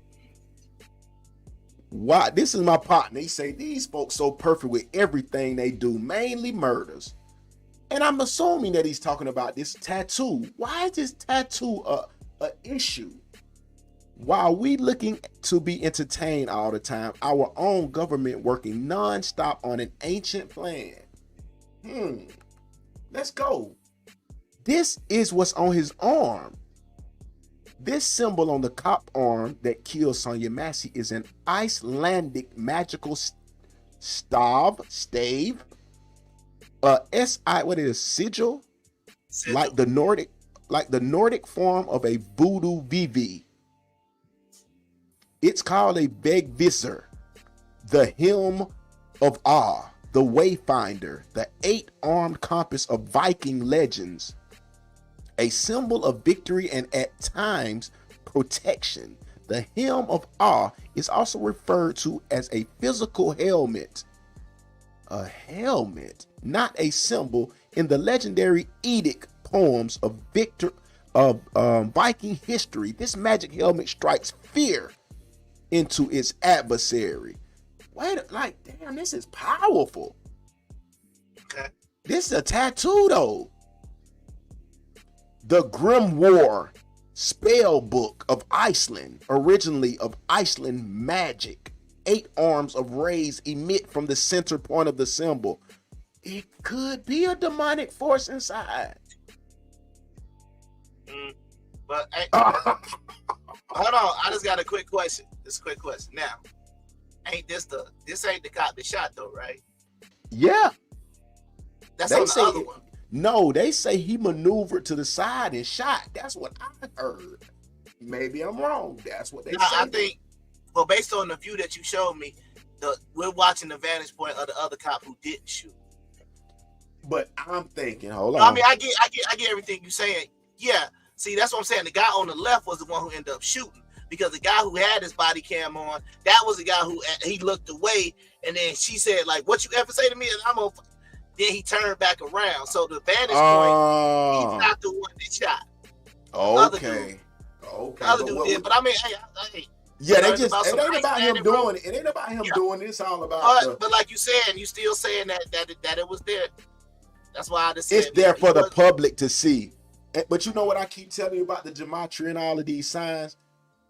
I just threw out the demonic shit because that's a possibility, and that's what people are saying. But I'm also talking about the fact that whenever a ritual is done, you have to show symbols and signs. If it's the number, if it's the headline, you know what I'm saying? So now it's like, boom, we bullshit, and it may not even have been another shooting again. How is this consistently happening on the same time each year, each election? But that's what I'm saying. They saying it's just like an election. I mean, well, once again, police shootings have been happening every year, period. It's just about what gets publicized. And that's what I'm saying is if it was a fake situation, but you keep putting it in the forefront at particular times, that's what it's starting to feel like. It's like everybody's doing a movie by Steven Spielberg or Tyler Perry. You know what I'm saying? But I don't want to go too deep in this because we just want to conspire about some shit. Now let's go to something else. This is where we wanted to get to. Kamala Harris. Okay. This is her parents. Mm-hmm. Hold on. Goddamn. This is her parents right here. Mm-hmm. Are these black people? I mean, Donald Harris sound black. Okay. They say he's Jamaican. He's Jamaican. But the other one definitely no. She's definitely Indian. Okay. And specifically South Indian. But go ahead. I want to say something. Go ahead. On January 2021. Hold on, did I say some shit? 2020. January 20th of 2021, Kamala Harris was sworn in as Vice President, the first woman, the first Black American, and the first South Asian American. So you can like kind of just pick out like which one you want to be through and all that. Well, this was the one part that I would say this, right? So, Sammy. Yeah, he about to be like, "Bah, we doing the show." Like, fuck Kamala. Fuck Kamala, don't vote for that bitch. That's not. Don't vote for that bitch. Check this out. But check this out. This is my thing, right? This is my thing. When it comes to the whole being black thing, I think we pick and choose when people want to be black, when you want to make them black, when they black enough, when they not black. You understand what I'm saying? So I'm always, this has always been my rule, period. If you got two black parents, you already in there. You understand? Now we do the black card, invited to the cookout. I ain't talking about all that. I'm talking about you gonna be black regardless of whether you like it or not. You understand what I'm saying? Now, the caveat, anything besides black and black, right? It don't matter what else it is. And when I say black, please understand when I say black, I'm only referring to Americans. I don't use that term black for nobody else. Black to me, because everybody else, y'all know if you Jamaican, bro, you got a flag, you good. You understand what I'm saying? You from Nigeria, you got a flag, bro, you good. So when I use the term black, I'm talking specifically to black Americans. If you have a black parent, right, and anything else, it's up for debate. And honestly, I would say it's up to you personally. How do you feel? So when people want to put the black name on Kamala, I'm like, I don't understand why y'all doing that. Y'all can call her a woman of color, BIPOC, whatever y'all like calling people these days. But to me, to me, right, I would say it would almost be like, for example, when people was trying, that's a little different, but when you try to put a name on something, the person ain't rocking with it. Like, I remember you showed me the Drake video where he said he was Jewish, right? Right. And I was just like, well, dang, Drake ain't black. That's not me saying it. He said he was Jewish. So I'm always going to take somebody at their word. If I say I'm black, that's the end of the story. You understand what I'm saying? I'm going to take you at your word because that's what you want to say, right? So I got a little video, and I'm just saying, regardless of how you feel about Kamala, I believe it's Kamala, right? Because I done seen the Kamala stuff, right? Well, I'm about to get to that, but I got a little clip that I want to show, and I just want y'all to, like I said, let's hear it straight from her mouth, and let's see if she says that she's black. Ian and me, I feel like my parents, my dad will watch this. Just don't call me auntie. Okay, I won't call you auntie. They'll be like, how could you call her by her first name? She's worked so hard. Wait, first of all, she said, don't call her auntie.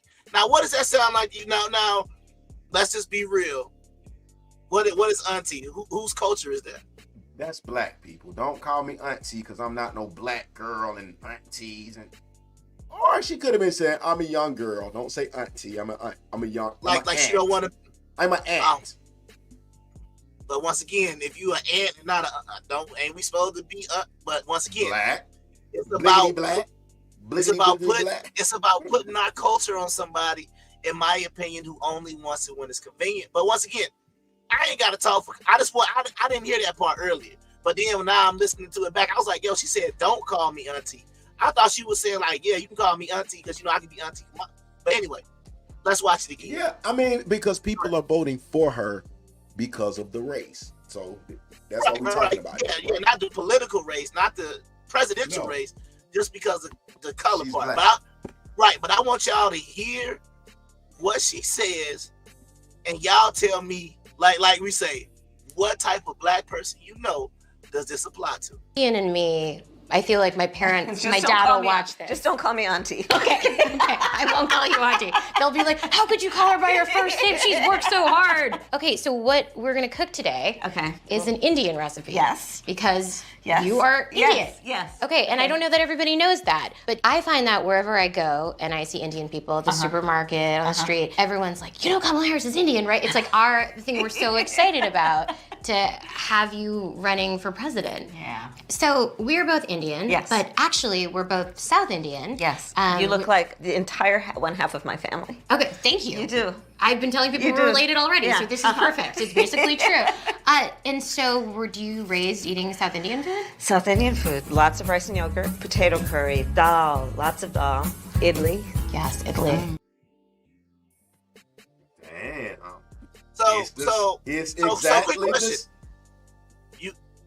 Obviously, bro, we both black, right? So you grew up eating a lot of potato curry and dal and all that stuff, right? You grew up on that? No. And she said it multiple times. You're Indian, yes. You're Indian, yes. You're South Indian, yes. She said it 3-4 times. How many times y'all wanted to say it? Yes. Me, I'm gonna be honest. It don't matter to me whether she's black, Indian, she an AKA, I'm an alpha. That don't mean nothing to me. Everybody is just excited on the fact that she's just a black woman, and that's good enough to run for president. I'm saying nobody said, oh, I really like Kamala's policy on immigration. I really like Kamala's policy on whatever. It's, but we gonna have a black woman, like my sister showed me, Divine 9 up in the White House, y'all. Vote against her. That's what I think. Would you vote for? Let me ask you a question. Would you vote for? Yeah. Why? I'm gonna just be real honest with this. She's a black woman. Hold on, I didn't. It all popped in. We didn't want to pop in so fast, but let's just hit it one more time and then we'll commentate on it one more time. Go ahead. Together with your votes and vote against her. That's what I think. Would you vote for? Let me ask you a question. Would you vote for? Yeah. Why? I'm gonna just be real honest with this. She's a black woman. I'm gonna be real honest. She's a black woman. Should that only be it? That's what I said. What if her thing was unalive every person that's of color when I get in the office, y'all? But you never looked at her policies. She said all Indians are good, all South Indians are good, but any other race is over. We're gonna destroy them. They don't even know. They didn't look at my policies. See this part right here. She says she's honoring her mother and that heritage. What I'm saying is, this is how, in my opinion, she identifies. Because like my whole thing is like, for example, if somebody is mixed with black and white, and let's say they want to be the cool black boy, you'd be like, oh, you're a white boy. It's an insult. They're not gonna say, oh, you're honoring my white parent. It's gonna be an insult. Right. So the fact that she's saying we got somebody running that's Indian, that's what she's saying. Yes, that's how she identified, because her parents got divorced when I think she was 6 years old, and she lived with her mother. So she's gonna have the culture, the Indian culture, because she didn't say, oh, I grew up on that Indian food, but then later on, oh, but yeah, I was eating the roti and the chicken and peas, and you ain't never heard her talk about a Jamaican side. Never. That's what I'm saying. If her daddy is Jamaican and her mom is Indian, we hear her talking about the Indian side all the time, skip over all the Jamaican stuff, and she just black. American and she'll black. bring a bowl of collard greens on the side with the cornbread not touching, and then put some hot sauce on it. Come on, bro. But that's what I'm saying. But see, that's what I'm saying. Like, to me, I'm gonna take her at her word. If she wanna be hypothetically black, then to me, this is the way you end that conversation. You say Kamala's black, right? Cool. When she get in office, she gonna give everybody she gonna give black people reparations, and you gonna say she deserve reparations too.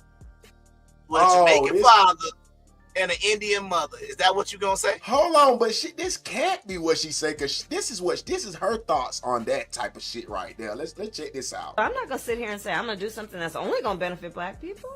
No. Why did y'all pass a law only for Well, I want that to come back. I want to hear that again. This is her black sister. This is y'all's AKA sister. Your AKA sorority sister, man. She can't do it for blacks. I'm not gonna sit here and say I'm gonna do something that's only gonna benefit black people. No. Why did y'all pass a law only for Asians? Why did y'all pass a law only for Native Americans? Why did y'all pass a law only for transgenders? Why did y'all pass a law only for LGBTQs? Why did y'all pass a law only for immigrants? If you can't do anything just for black people, this is what she said.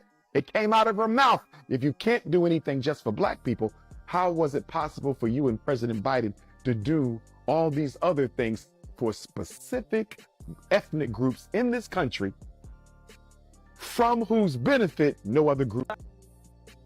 Yeah. But that's all I'm saying. Like, all I'm saying is, now we can get into it. All I'm saying is, if we want to say she's representing her, what is it? Can you Google a picture with Kamala Harris and Usain Bolt? If I was Jamaican, if I was a Jamaican senator, hey, Usain Bolt, yo, that 4x100 team, yo, we need a photo op. But I don't know. We even see Kamala Harris with Jamaican flag. The thing about it is this too, though. I see Dr. Tobias going crazy in the comments. She's colored.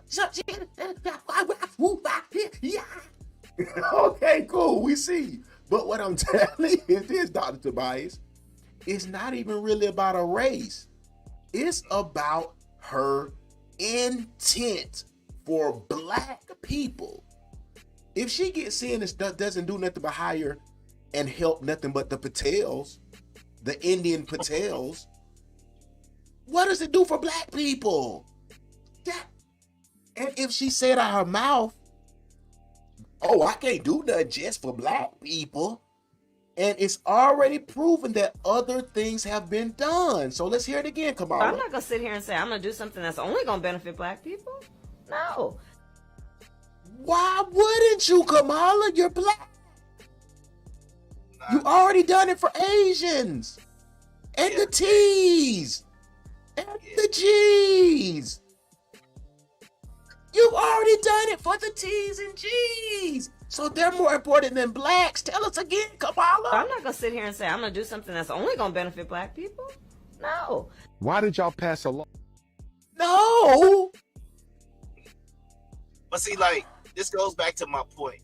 And this is the focus that I think we get lost on. It's not even, like I said, it's not that deep.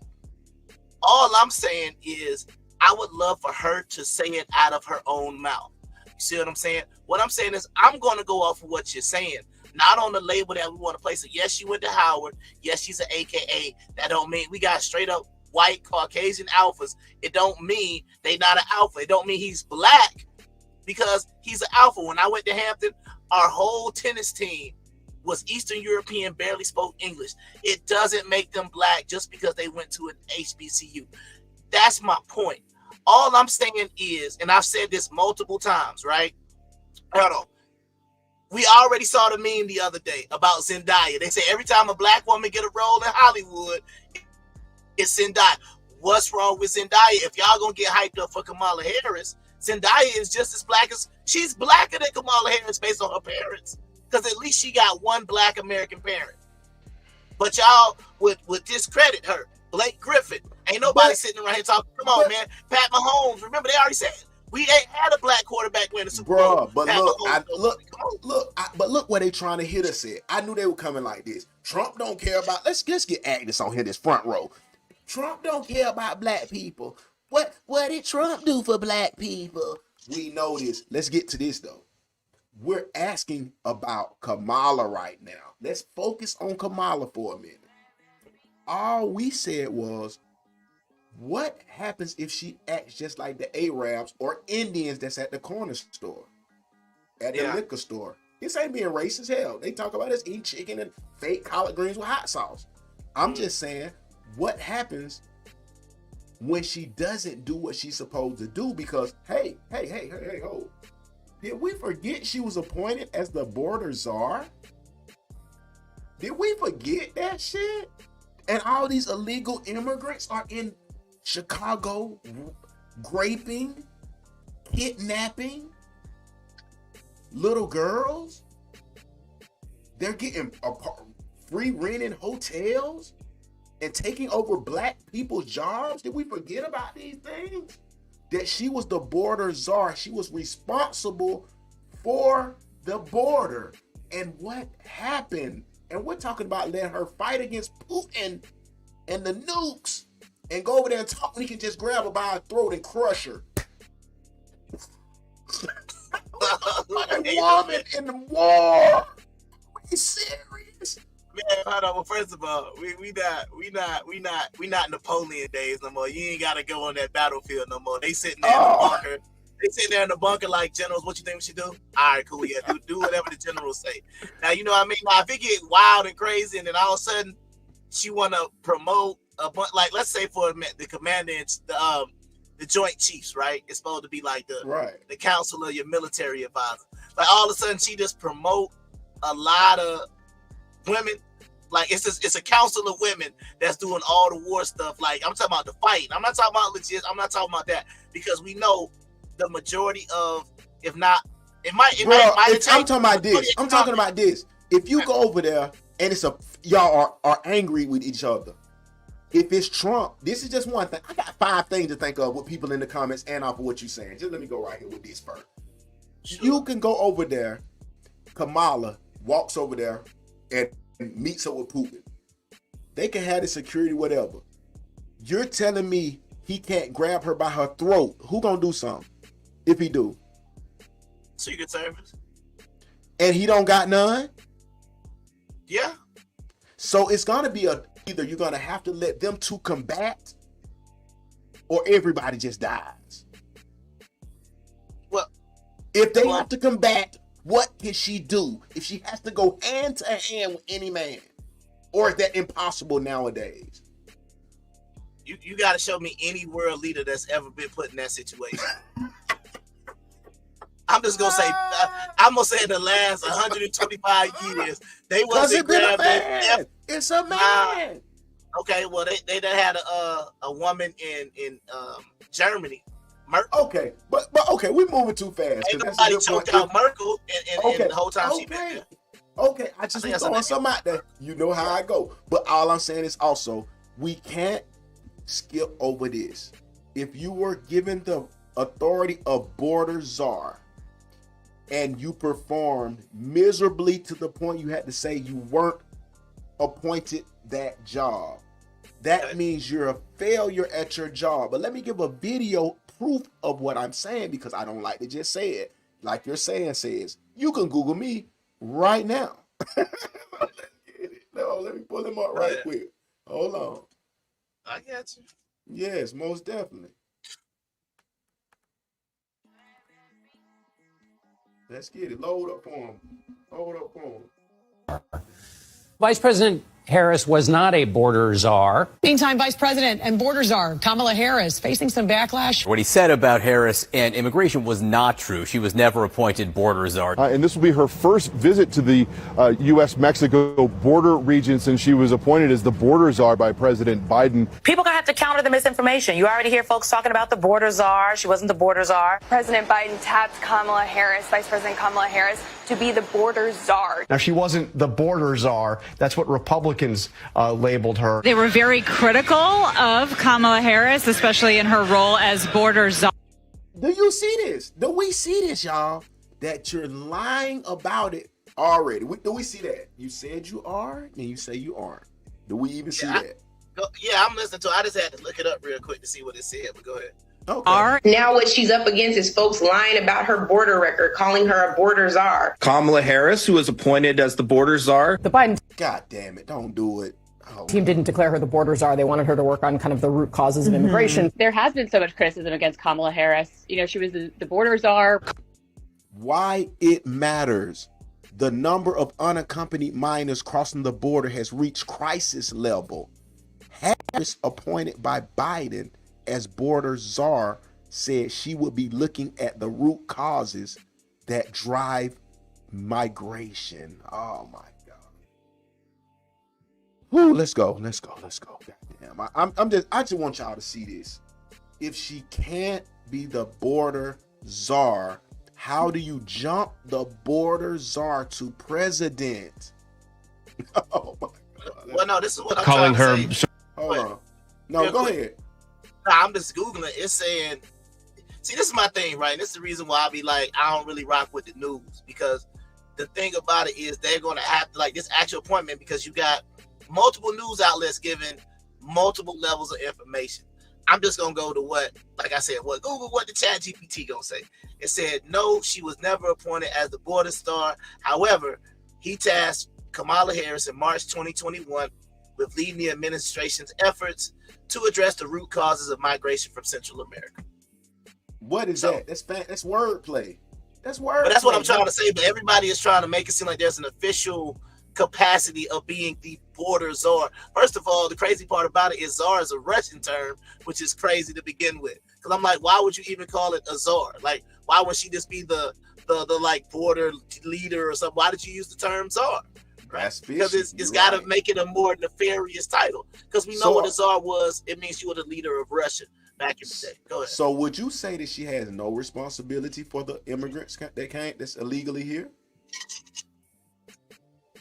By what they're saying. When you say what they're saying. I mean, so, okay, what we're going to say is the news is complete lie because it's mixing it up. Every news is lying now. I mean, they're mixing it up. I put it like this. This is the reason why watching the news is confusing. Because one time when she was appointed border czar, she's not a border czar, this term or whatnot, because I looked it up and I was like, was there a border czar during the Trump administration? And then they start talking about whoever, it was a term given to the person that was ahead of Border Patrol. So it just really, it's like I said, it's a lot of wordplay, but the thing about I'll just tell you about this, the migrant situation. I don't believe she is personally responsible for the migrant situation, no. Is someone supposed to be watching it and controlling it? That's my point. Do you not think it's because they didn't want Trump to build a wall? They didn't even want Trump to build a wall. Yeah, because they said that was a waste of money. See, my thing about when it comes to immigration has been a problem for the last 50 years. And see, I don't know. Okay, so I'm going to go ahead and give you the solution to the migration problem. But nobody would ever install my migration system, right?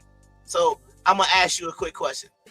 Do you think North Korea has a problem with migration, with immigrants crossing the border in North Korea? Hold on, say that one more time. My bad, this folks. I'm asking. I said, do you believe North Korea or China or Russia has a migrant problem where they're concerned about, as we call them, illegal immigrants coming across the border? Not at all. With no research even done. Not at all. And why is that? What do you think would happen to somebody if you went from South Korea, you tried to walk across the demilitarized zone to get into North Korea? What do you think would happen to that person? is nuke them. They're nuked. But they have a zero migration problem. So my whole point is, the problem is, do you really want to solve it? You understand what I'm saying? Because obviously them people don't have a migration problem, but then people say that's a brutal way to handle it. I get that. But what I'm still saying is, I'm still going off the results. I'm not saying it's what we should do. I'm just saying, if you think about it, that's how it is. Because not to cut you off, but let's say this. Let's just say Trump and the wall eliminates all immigration. And Kamala Harris sticks to what she's been doing, letting them come in New York City, raping all the girls, the little girls, and hijacking niggas' apartments and cars. They robbing in New York on the strip. They're just running up on the outdoor eateries. They're robbing. You know what I'm saying? Oh shit, I got a lot of shit coming on. Whoa. Okay, yeah. But anyway, so all of that going on. What would be the better fit? Are we gonna still just say, oh, well, she black, I'll take the immigrants raping the kids and everything? You know what I'm saying? I mean, what I'm saying is, I can't blame, this immigration problem has been a problem for a long time. I don't honestly think it's a problem that they want fixed. It say it has reached crisis levels, though. You're right. But it's like when they say that crisis level stuff to me, I feel like this is gonna be political wordplay. You understand what I'm saying? Because we can Google it right now. Who's deported more people, Trump or Biden? Right now, without looking at it, who would you say? Who's deported more people, Trump or Biden? Deported? Oh no. If you just had to ask, answer. I'm assuming Trump. I'm guessing. Right. So then I'm gonna type it in. Which president did Biden or Trump have more deportations? My whole point is that this is just one issue. But what I wanted to address earlier was this. Everybody right now on the podcast, everybody watching later, everybody that's tapped in later, watching the replay. Count your pockets right now. Count it for this week. Count it for this month. Did you have more money this month than a month under Trump's presidency? Okay. I'm telling everybody, ask yourself with Biden in, because this is Biden's presidency right here. Do you have more money in your bank account now or when Trump was in office? Simple. Okay. Now watch this though. This is the reason why I say, like, it's always gonna be this political way of looking at things. Right now, remember when Trump was in office, we had the, people, what they talk about, kids in cages, people being separated from their families, all that stuff, right? So, ChatGPT, that's what we talk about. In the fiscal year 2018, ICE reported 256,085 removals. So it said deportations was a major focus of his administration. Okay, that's what they said about Trump. Now they said under Biden, in the fiscal year 2021, ICE reported approximately 59,011 deportations. So it's 1/5 being deported under Biden, and they're saying the migrant problem increased. But now this is where they get you. During the Obama administration, President Obama saw a significant number of deportations, especially during his first term. For instance, in fiscal year 2012, ICE reported 409,849. So Obama deported more people than Trump. So if y'all want to talk about those terms, those phobias and those isms or whatever they want to use about people who don't like immigrants, well, based on straight deportations, Obama deported more people than Trump. But what is deportation? Where is that stemming from? Is that just from the ICE unit and the ICE lockup unit? I mean, that's what I'm saying. They're saying during the Biden administration, generally deportations are down. That's what it's saying. You understand what I'm saying? But you got to remember, Obama has said deported over 400,000, almost twice as much as Trump. See what I'm saying? But we wasn't talking about these border crises, and nobody was concerned about what's going on in these centers when Obama was in it, because you always got to look at, depending on who's in office, where you're going to have the focus. Trump's talking about building the wall, so they're going to look at those deportations bigger. Well, let's just put a little twist to all of this. I have more money now. I figured somebody would say that, and that's cool. Wait, but put the other one up. Hold on, put the one above that. Didn't change for me. So let me go on and do this. Because folks hear me crazy, but let me go to this while it's fresh on my mind.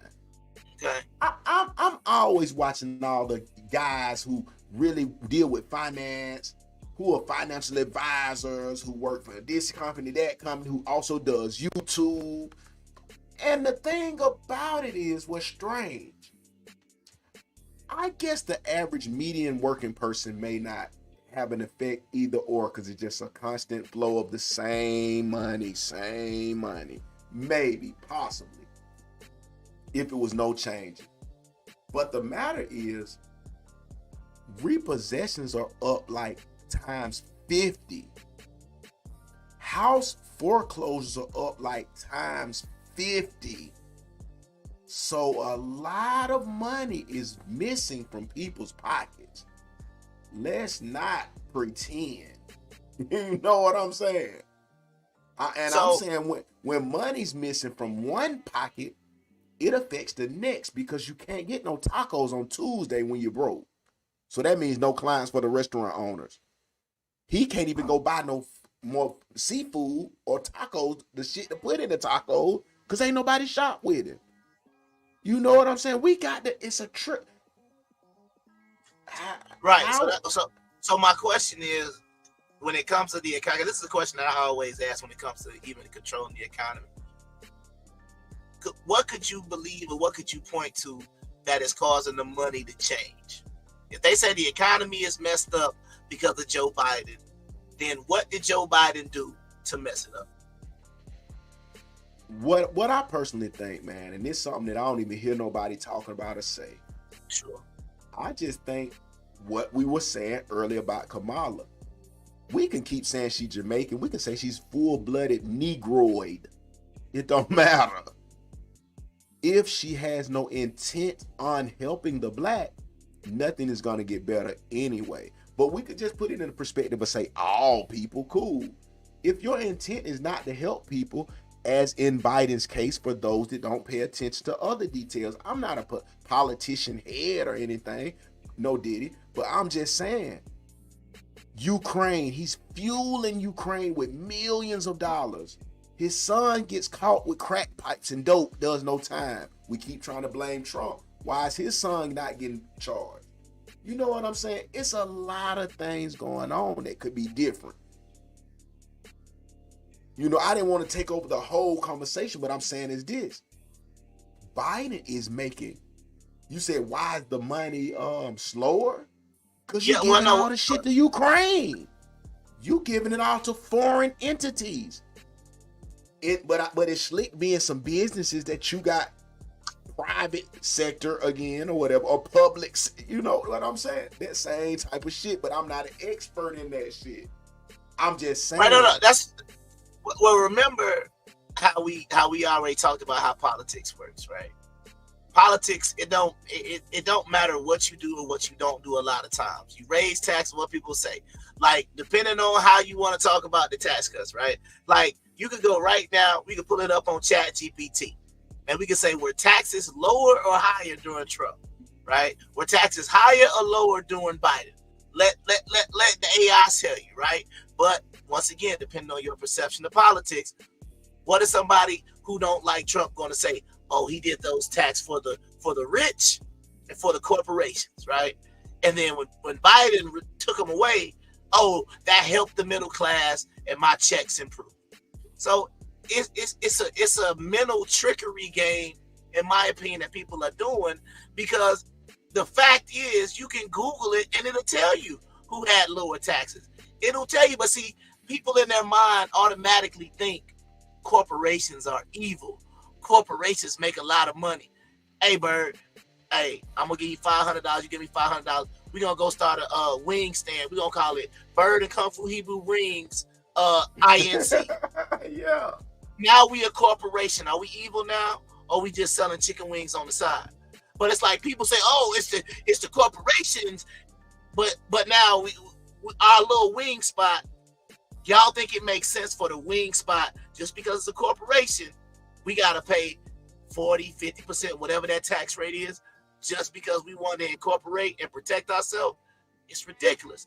But once again, it goes back to the mind play and the trickery. The same way you'll look at Kamala and you'll say, that's a black woman. She'll say, no, I'm Indian. Kamala can come out and say, hey, all the people support me because I'm black. I'm not black. I'm Indian.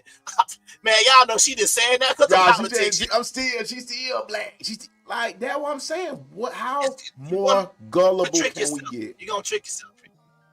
But that's what I'm saying. You're going to trick yourself because we do it all the time. We just don't do it in politics. We already talked about the relationship. I got a good girl, bro. But meanwhile, she calling up her fellow nurse like, yeah, I got to work late tonight. I'm going to get a hotel. You got to work late, so why you can't come home? That would have been my question. But anyway, you see what's going on. You're starting to play the mental trickery. Oh, man, my woman ain't calling me no more, man. Oh, shout, she probably just busy. She probably just, you know what I'm saying? But she probably had mental trickery. It's gonna be the mental trickery. So it ain't just politics that make us do that. It's in all aspects of life. You look at your bank account and you say, shoot, balling. Man, that's something be red tomorrow. You be like, hey, boy, I'm doing good though. Everything paid. You are going to trick yourself into whatever it is you believe. Everything paid. I'm good. Whether you believe your relationship is good, whether you believe how you vote is good, whether you believe the economy. Like I said, bro, 2016 to 2020, write a book about it. Depending on how you vote, depending on who you rock with, you're going to get one of them make it seem like slavery was instituted. Another one going to say it was the best time in America. But bro, I just don't know, and I want to remove it for a second because I want to. That's one thing, but I'm just thinking about this right here, bro. If a leader tells you this, what else can you really come back behind it and say? Or is we not even voting for any special rights again? We're gonna just be the lower class, the blacks who get nothing, get treated like shit. Is that what we doing? I'm not gonna sit here and say I'm gonna do something that's only gonna benefit black people. No. Why did y'all? How can we vote if you're automatically telling us this and we know you've done things for other races solely? I would say for others, like you say, specialized groups. You understand what I'm saying? Yes. We've seen it before. You understand what I'm saying? But it's a situation for me where, like I said, Dr. Tobias brings up a great one. This is one people don't think about. Things like raising minimum wage, yeah, it hurts the economy when they do that. But people say, oh, but people need to have a livable wage. It's like, but what about having a livable skill? That's not important no more. You don't have no livable skills, but you want a livable wage. It makes no sense whatsoever. Well, I mean, what do you expect those people to do? Work harder.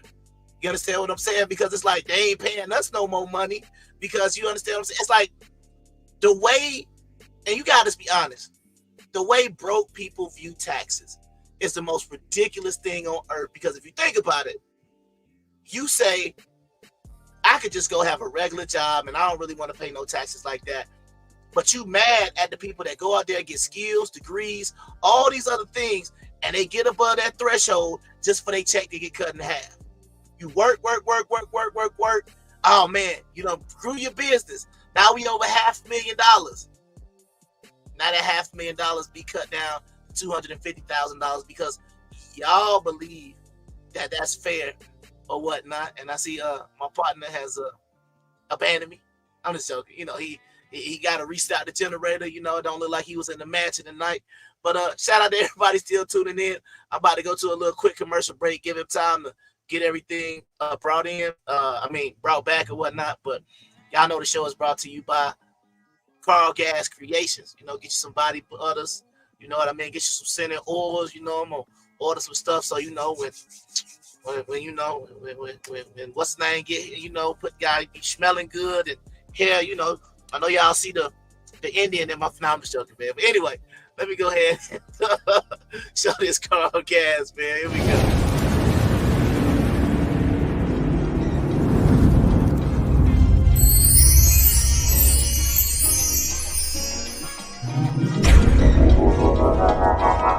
Instrumental style.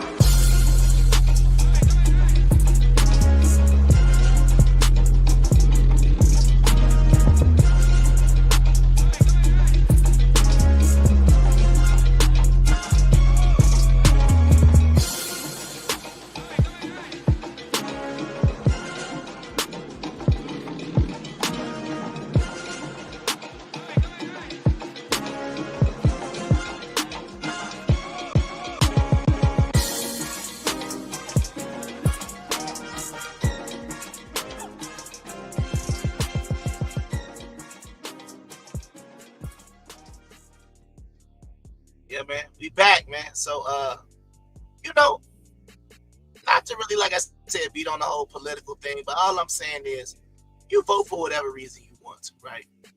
But I honestly feel like in 2024, I mean, her race or however you want to view her, in my opinion, is the least important thing about it. If you want to vote for history, if you want to vote for that, then don't expect no policy. You understand what I'm saying? And it's a great question when you say, we heard the clip, he played the soundbite multiple times, right? Kamala Harris saying, you think I'm going to do something specifically for black people? No. And then the counter response is, well, what is Trump planning to do, right? Great question. I have no idea, right? You could probably say nothing. You could probably say, is he going to do something specifically for black people? Probably not as well. But, you know, outside of comedians, because of the felonies and the baby mamas and the scamming and all that stuff, that want to call him a black president, you know, we're not really expecting that from Trump. You got to remember, they compared Trump basically to Hitler. They call him a fat, all these other things they want to put on Trump, right? So that ain't the dude we need to be talking about getting some stuff for black people. It's the one that went to Howard, that's an AKA, that we call an auntie and mama, and that's the one we need to be looking at. Because if you're going to say the Republican Party is not an option from 2024 and beyond, then the Democratic Party got to be offering something for us that's way better than what the Republicans is offering. Because all that they offering is guns and freedom, and then over here, all we is offering is, you know, abortion and gay people and stuff. You know, it's like, what we talking about? It's still not really getting us out. It's just, we just keep voting for the non-person that we don't like. Well, the Democrats are terrible too, but, you know, they're slightly better than Republicans, so that's where we gonna go. It's like, hey, why don't we just get behind the independent candidate? Oh, if we get behind the independent, then y'all know he ain't gonna win or she ain't gonna win, so we just wasting our vote, and the person that we don't want in office get in office. So you gotta ask yourself, what is the solution if you don't never look at an independent candidate? You don't never look at a Green Party candidate. You don't never look at a Libertarian candidate. All you look is Democrats and Republicans. That's it. Welcome back. Welcome back. Welcome back. Absolutely. I don't know how much you heard. I don't know how much you heard where I was at, but I was just basically saying, if you're gonna focus on the race, same way we did with Obama, then Obama got in office. Hey man, we saw who he made legislation for, or who legislation got passed for. You know, but that's the other thing people got to understand. The president creates policy. Actual legislation comes through your Congress, and then they got to pass it in the Senate. So that could even be the focus. So y'all can focus on having a black president, a white president, a gay president, a trans president. It don't matter. At the end of the day, the laws and stuff that are affecting you, like right now in Atlanta, right? We had a mayor that decriminalized marijuana within the city limits of Atlanta. Right. But you ride right on over to Douglasville, you're going to jail. You ride right on over there to Marietta and Cobb County, you're going to jail. Yeah. See what I'm saying? So Georgia as a whole has still not decriminalized marijuana or made it all the way legal where we can have dispensaries, recreational, medical, stuff like that. I think it's one dispensary in Helen, because the city of Helen was like, shoot, people come up here for that festival. Hey, let's get a dispensary going. So that whole city said, hey, Helen, we 420 friendly. You see what I'm saying? But you would have had to be in Helen voting for that person on that council and all those other things. But we always sucked into the president, and then we miss all the other, like you said, Biden giving all that money to Ukraine. But the bottom line, and we already gave this to y'all on the show, but I doubt anybody looked it up. We told y'all they got those government showing how much money we send around the world. But meanwhile, you can't do nothing specifically for black people. It's like, why not? You do stuff specifically for Nigeria, Cameroon, Sri Lanka, Ukraine, any country on the Solomon Islands. Taiwan and all them damn ships. Come on, bro. Every country on the planet, basically except for Russia. You can see where they give our money to. But bottom line is, you don't care. You only worry about your tax money going. And it's the one thing I really want people to understand and think about just for 1 second. Just think. Y'all see the money going to Ukraine. Y'all see the money going around the world, but then y'all say in America, oh, they don't tax the rich properly. And I sit there and I think to myself, so if they started taxing the rich more, where y'all think that money going? It's not going to you at the bottom. It's not going to fix your schools. It's going out the door somewhere. So they can tax rich people at 70%. Your life's still going to be trash. You still ain't going to have no money at the end of the day. They ain't going to say, oh, well, now that we added an extra 20%, like this is my whole thing. This will be a reason to vote for Kamala Harris right here. We're going to do a 2% increase on the top 1% of the country. And we're going to take that money and distribute it evenly amongst the poorest people of the country. Oh, you got my vote. You got my vote. You want to talk about redistribution of wealth? Say that. But don't just say, oh, I want to tax the corporations and rich people more just so we got more money to spend, and now all of a sudden we got a deficit. But don't put it only to like rich and all that and make that an issue, because you really said a strong point. You saying about the fact that even doing it would be amazing. If a person is not doing anything to help, particularly blacks, what does it matter that they're black? That's our only concern right now. Okay, this episode wasn't about Trump because we've had episodes about Trump. We're just saying if no one is going to do anything specifically for blacks, then we got the wrong candidates altogether. We should all put this, and what happened was all this money got given to Kamala Harris. We need to be giving that with someone who says, oh yeah, I'm coming in to do everything for black people, straight up. Versus that's all I'm saying. If we're going to get hyped up, shouldn't we get an independent or something that just says, fuck that shit. This is strictly for blacks. I'm going to do this. Why is that a problem? Because you got to remember, and this is the one thing I said before. I even said this back in 2020. I said this in 2019. You have multiple candidates in the Democratic primary who are pro-reparations candidates saying black people deserve to be compensated for their ancestors not being paid to work, right? Multiple Democratic candidates. All however many, 4 or 5 of them combined, didn't even get 1% of the vote. Because you saw Joe Biden on the ticket and said, well, Biden is the known name. Biden is the name that the Democratic National Convention has forced on everybody. Yeah, the DNC, they threw their weight behind Joe Biden and nobody else was an option. So I really don't want to hear about these, oh, we're voting on policy. You're not voting on policy. You're marking D, all the way down, pause. Or you're doing R, all the way down. That's all y'all are doing. You're not going in, because like my whole thing is like this, and I think it would change politics. It's 3 rules that I want to that a not even a smart president, but if people really want to change the way we do politics, it's 3 rules I would make to change politics forever. Number 1, take off the party on the ballot. So when you see John Johnson and Marie, you better have did your research. You can't just vote, well, which one's a Democrat? You should have did your research. Why you voting? If you don't know who you're voting for. You don't know what to vote for. Take that D and that R off the ballot. I agree. That's number 1. Number 2, term limits. Bruh, you got the president can only be in office 8 years, but a senator can be there 70. That don't make no sense. No sense at all. Rules change, life changes. Getting too old, we got to switch it up. We got to switch it up. That's number 2. And last, put a cap on these campaigns. You got $1 million for president. You got $500,000 for the Congress and the Senate. That's it. Why are we spending billions of dollars on commercials, on stickers, on campaigns, on yard signs? Why are we spending that much money? That don't make no sense. $1 billion. Y'all think about that with a B.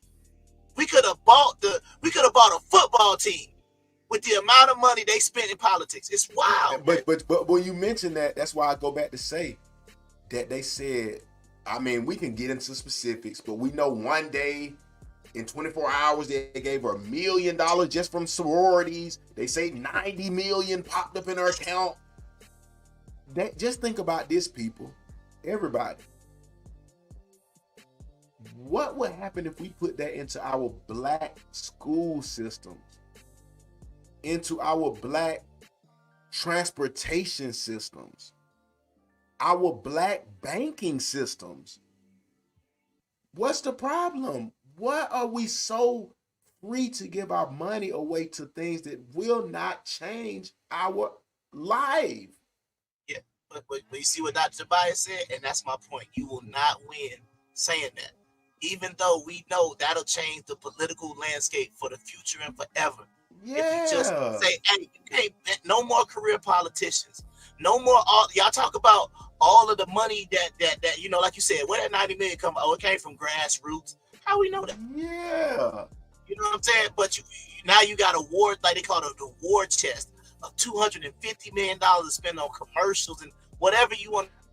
I'm even saying crazy. 90 million would be enough to almost put 100,000, if not in every black person's bank account, man. Give us something. Give them something that's old. You don't have to do that for us to let you. Cool, we get that. But why is that not in talks? Why is that being talked about? But see, that's what I'm even trying to say. Like that 90 million talking about, like you said, that would be 900 people. See what I'm saying? 100,000 people. You understand what I'm saying? That's what it would do. It would be what now? 900 people. 900 people. You have $100,000 in their bank account. Versus campaign ads that nobody pays attention to and don't cause anybody to change their vote. Oh yeah, for sure. But yeah, damn, 90 million. Okay, maybe everybody got that. Well, damn, 100 million. But you gotta think about that though, because for every million is 10 people. You see what I'm saying? Yeah. So 10 times 90 gonna be 900. So it ain't a lot of stuff. But you still think about all these billions that, like right now, I believe in this election, they're probably gonna spend over $4 billion. Now you say, okay, now we was at 900. Now once we get to $1 billion, now we talking about 10,000 people. So we talking about 40,000 people, and you say, well, that's not a lot. Well, if we talking about that reparations talk, it's a little different. If we're talking about, no, go ahead. I'm just saying, if you're talking about 40,000 people could have got $100,000 in their bank account hypothetically just on campaign funds. We're not talking about taxing nobody. We're not talking about anything. That's the reason why I be like, these things that people want to do, you can do it because y'all raised that about in 24 hours. 24 hours. 24 hours, you got 90 million. 90 million. We should do that every month, once a month, and that's another 10,000 people, like you said. That's another 10,000 people, you said. Another 1,000 people, or whatever you say. You know what I'm saying? You see what I'm saying, bro? Like I know the way they do the project, but with 90 million, you couldn't build no housing development that could house 2,000-3,000 people. It's already paid you for. You can even do that. People will have free housing. Y'all talk about the homeless problem. You could take this campaign money and do so many other things with it. Nothing but one bedroom apartments. Big building with nothing but one bedrooms. No, you ain't got nothing fancy for the free, nothing for, or whatever. You got to go through a program or something, but it's basically free. Come on, man. If we waste the money in one day. I had made a delivery down to Florida, some construction supplies. Brand new apartment complex getting built outside in Tampa Bay, right? Yeah. I said, man, not to get into your pockets. I said, how much a construction job like this talk? How much a whole construction would cost? He was like, man, right around 10 million. A whole apartment complex, probably about 600-700 units, pool. Yeah, they like 10 million, 7 million. Now we can have that's like 4 of them. See what I'm saying, bro? Come on, man. But that's what I'm trying to say. You're not even going to your tax money. You're not even going to your pocket. This is the money, like they say, this is grassroots money. And I don't think people really understand when you start talking about making changes, when you start talking about fixing the community, bro, y'all are spending money for somebody to get an election. When it don't take $1 billion to know who you're going to vote for. Like, why does and that's why I say people get hyped. Oh, she raised $90 million overnight after Trump got shot.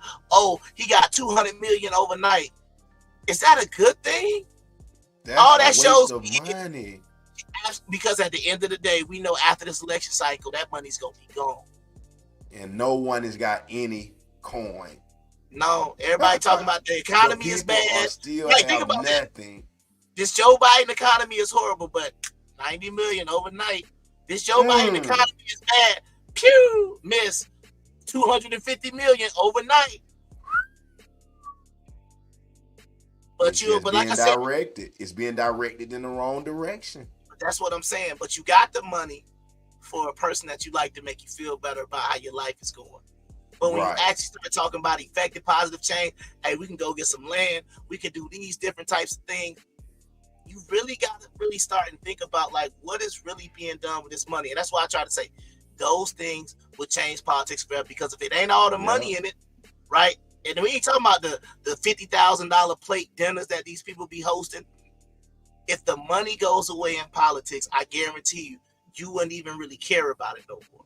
And there wouldn't be all these people trying to fight for all that power, because it wouldn't really be no power to have, because the power is, I want that $1 million dinner with that oil money, or I want this person, I want the gun money, that's where the real money in politics comes into play.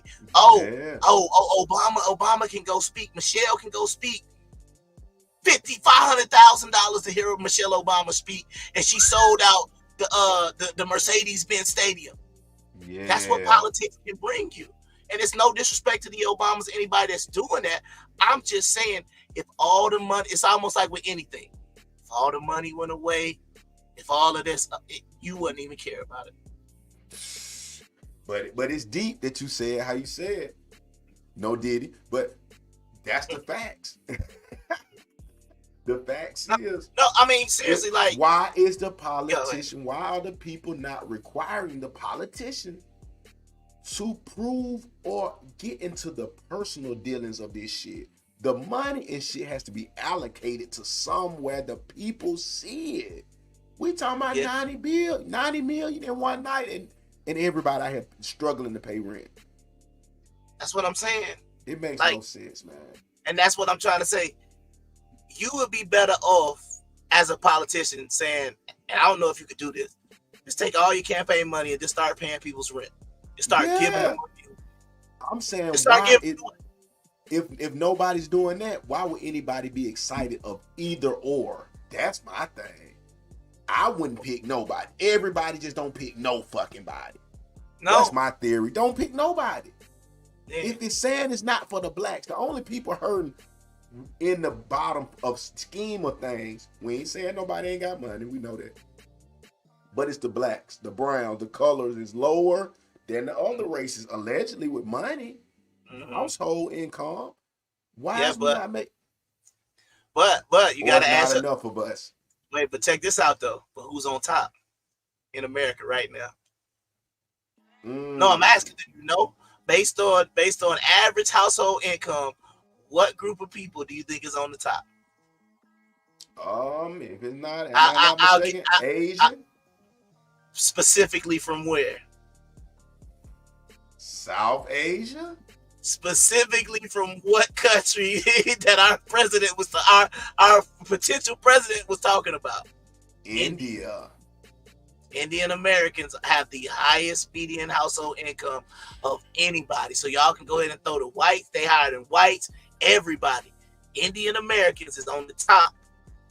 But then you ask yourself, well, why? And I'm not going to say all of them, right? But a lot of them are doctors. A lot of them are doing tech and things like that. They have skills.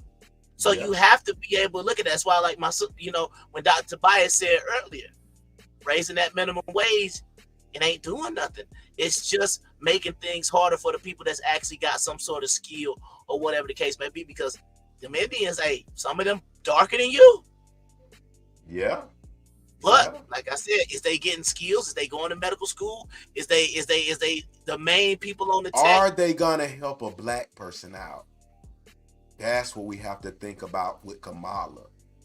Are those Indian households that's running liquor stores and this, are they helping black people out? Have any of y'all ever rented from an Indian landlord? Will he help you out? But think about this though. But they model makes sense. You go up there. Hey, I put it like this. When the last time you seen an Indian in Publix? Kroger. Where they going? They going straight up there to right up there in like Decatur. They going to Patel Brothers. Yeah. That's where they going. They gonna drive all the way on the other side of town to get what they need. You don't see no Indian in Publix because they gonna make sure they support our own. And then we can have a Jenkins Brothers supermarket. Y'all still gonna go to Publix? Oh, I'm gonna go to Publix because I like the chicken. Okay, cool. The unity is still the same. Man, but then they try to, like you said, remember what you said about the maybe where did the money even come from? All this fake 90 million overnight and all that. Yeah, because the thing is they want to make it look like somebody's uniting. We're not. We're not. Everything else shows we're not. You're not finna make one day make us believe all blacks now that you're not. Come on, with an Indian woman, it makes no sense. And it's still, her policies are not even saying nothing to help the people, and we're just uniting for no reason. Come on, man. Like, or it's like the fraternities and sororities. Now y'all want to unify. Y'all want to unify under. Like, come on, bro. Like, that's what I'm trying to say. Like, so now y'all cool with each other now. Everybody cool. I knew how the rivalries and stuff went with the fraternity. Now everybody wants to, in quotation mark, we're going to unify for what? To get her elected. But for what is perfect if she's really down for the people. But we can't erase all the shit she did as a crooked DA in Los Angeles, giving niggas extended sentences after they were found innocent, was still trying to hold them in jail. Come on, man. But you know what they'll say? Like, bro, this is what I've been seeing online. But were they guilty, though? I'm like, oh, so we back to that. So I don't want to hear criminal justice reform come out your mouth again. Because that's what they say. Because it's the one thing, and this is the law enforcement, right? The law enforcement conversation. And I say there are two types of cops to me. There's protect and serve, and then there's law and order. I only deal with the protect and serve. I don't deal with no law and order cops, because you got to remember, if you got that law and order mentality, that means that we complaining about the laws. We saying the laws is unfair. You're voting saying that laws in this country are unfair, but you law and order, so you still going to enforce them? Like when all the corona stuff happened, who was the one telling you to go back inside? So if something else happened that you don't agree with, who's gonna be the one enforcing it? It's gonna be the police. That's why I say I don't rock with no law and order police officer. You out there, I rock with the police officer that's dancing with the kids, driving, getting the cat out. I know that might be the fireman, but them the type of cops I rock. You in your community, protect and serve, I'm with that. I'm not with no law and order, like you strictly by the book, because we already know these laws is messed up. And if you're going to enforce a law that you know is bad, because the whole thing about it was, remember when we had segregation, we had the Jim Crow laws, right? If a black person tried to eat at the counter, who came and snatched them up off the counter and told them you can't eat here? Police. Because you law and order. You're not protect and serve, saying, man, that person a human being just like everybody else, man. Let that person eat there. They ain't hurting nobody. And that's a dangerous position. That's a dangerous position to have your president in, who you looking to be so lenient. But let's give an example of how she represent and what other people say about her, though. Here we go. To the broken criminal justice system that is disproportionately negatively impacting black and brown people all across this country today. Now, Senator Harris says she's proud of her record as a prosecutor and that she'll be a prosecutor president, but I'm deeply concerned about this record. There are too many examples to cite, but she put over 1,500 people in jail for marijuana violations and then laughed about it when she was asked if she ever smoked marijuana. She blocked evidence. She blocked evidence that would have freed an innocent man from death row until the courts forced innocent man. Let's remember that. Innocent man. Her to do so. She kept people in prison beyond their sentences to use them as cheap labor for the state of California. And she fought to keep cash bail system in place that impacts poor people in the worst kind of way. Thank you, Congresswoman. Senator Harris. Yeah. And that's all I'm saying. If it's to hurt the people more, we can be tricked by the shiny chains, like they say, Kanye said we in slavery. But that's what I'm saying. By choice.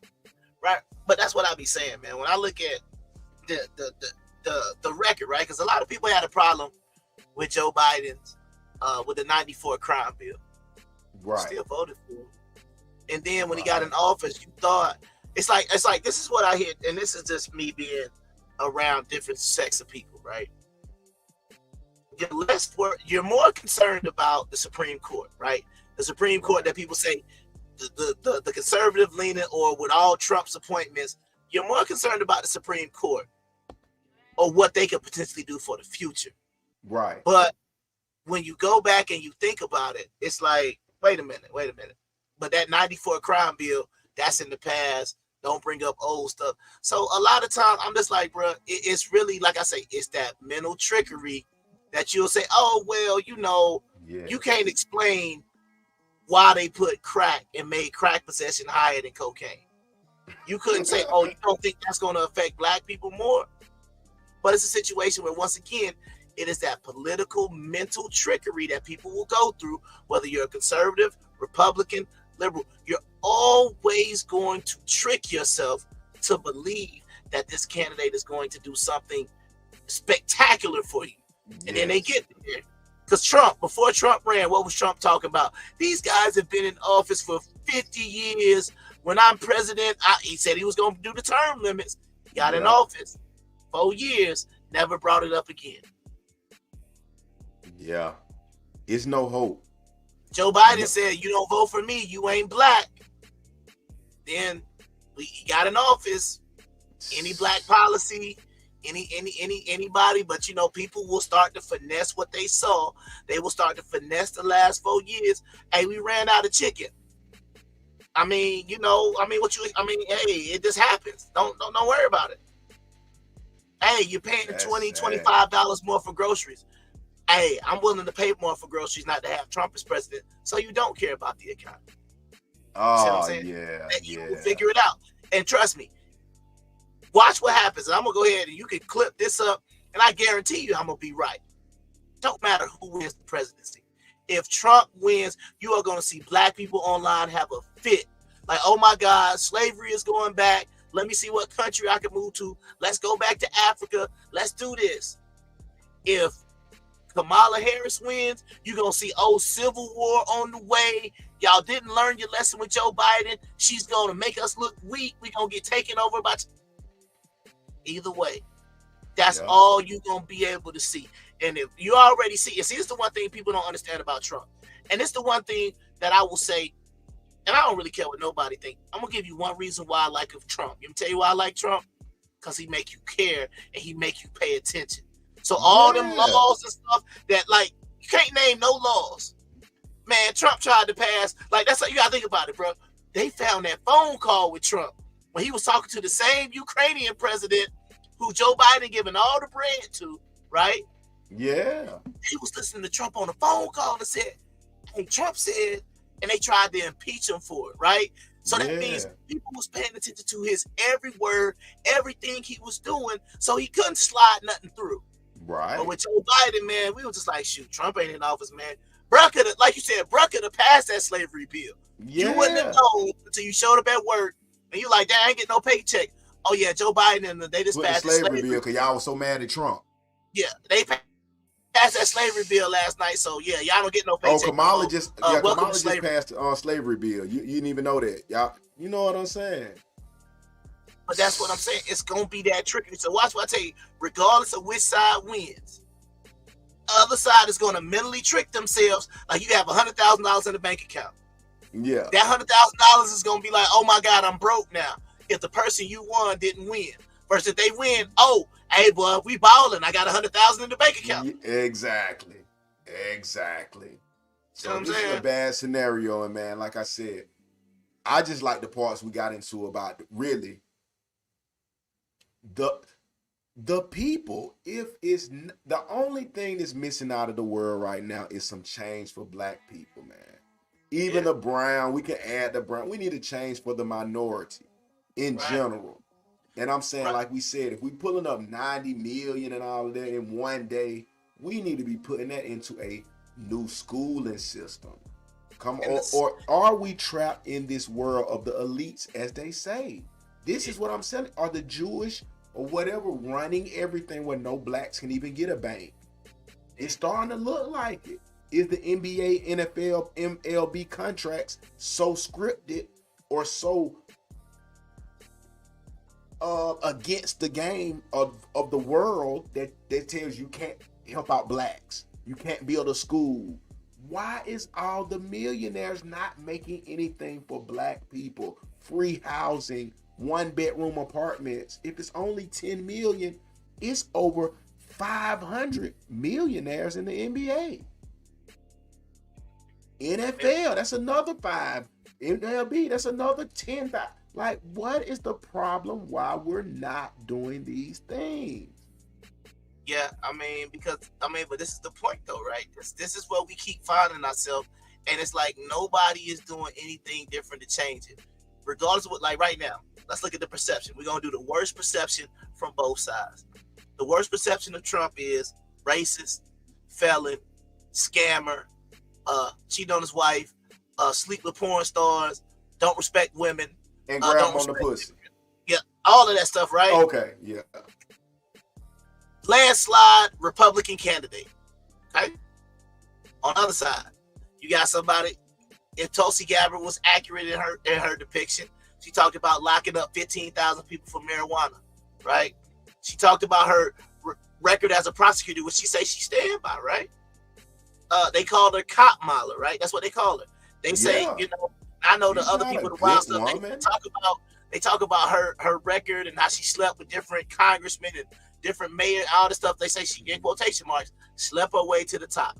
Yes. I'm not saying it's true. I'm not saying any of that. I'm just saying this is the worst of what they say about each candidate. But these are the leading people, regardless of which way you look at it, that are going to run this country. That's what I'm talking about. What happened? Go ahead. I'm saying, like, what happened when the president was a farmer? What happened when anyone in power was an honest person, a godly person? We're, like you said, we have two people who we're banking on to run the world, run us, the humanity. We know we're just a president, cool. But what I'm saying is they actually saying they run the world, and it's two people who have a rap sheet that people wouldn't even want for their kids. Yeah. Like, that's like having a teacher who is a sex offender, a teacher who's a murderer. Like, what? But he's the first teacher. He's the first physics he's the first black physics teacher ever. So don't worry about him being a sex offender. It's like, we just too sold on that. But there's the other thing about it. Like, even think about this. We keep electing people that have no military experience to be the leader of the military. Like, bro, that's mandatory almost back in the day. But you never be in the military. Think about all them, like Ulysses S. Grant. Ulysses Grant. Yeah. Andrew, the dude on the $20 bill. On the $20 bill, George Washington wasn't elected. But that military stuff used to mean something. Yeah. Now, we put hot girls in the, like, city girls in the, like, what the? That's why they said we made it elect Sexy Red. Oh, man. We made as well elect Sexy Red if we elect Kamala Harris. The same shit. Hey, but I'm saying though, but bottom line, hold on, this is my question to you, and I'm gonna let you answer it. If Sexy Red, now let's just say hypothetically, Sexy Red won the Democratic nominee, are people gonna be like, okay, now y'all have gone too far, I gotta vote for Trump now? Or you think Sexy Red is gonna be like, oh well, hey, get it sexy to the White House? What you think they do? Would you vote for Sexy Red over Donald Trump? And I want the whole world to answer this.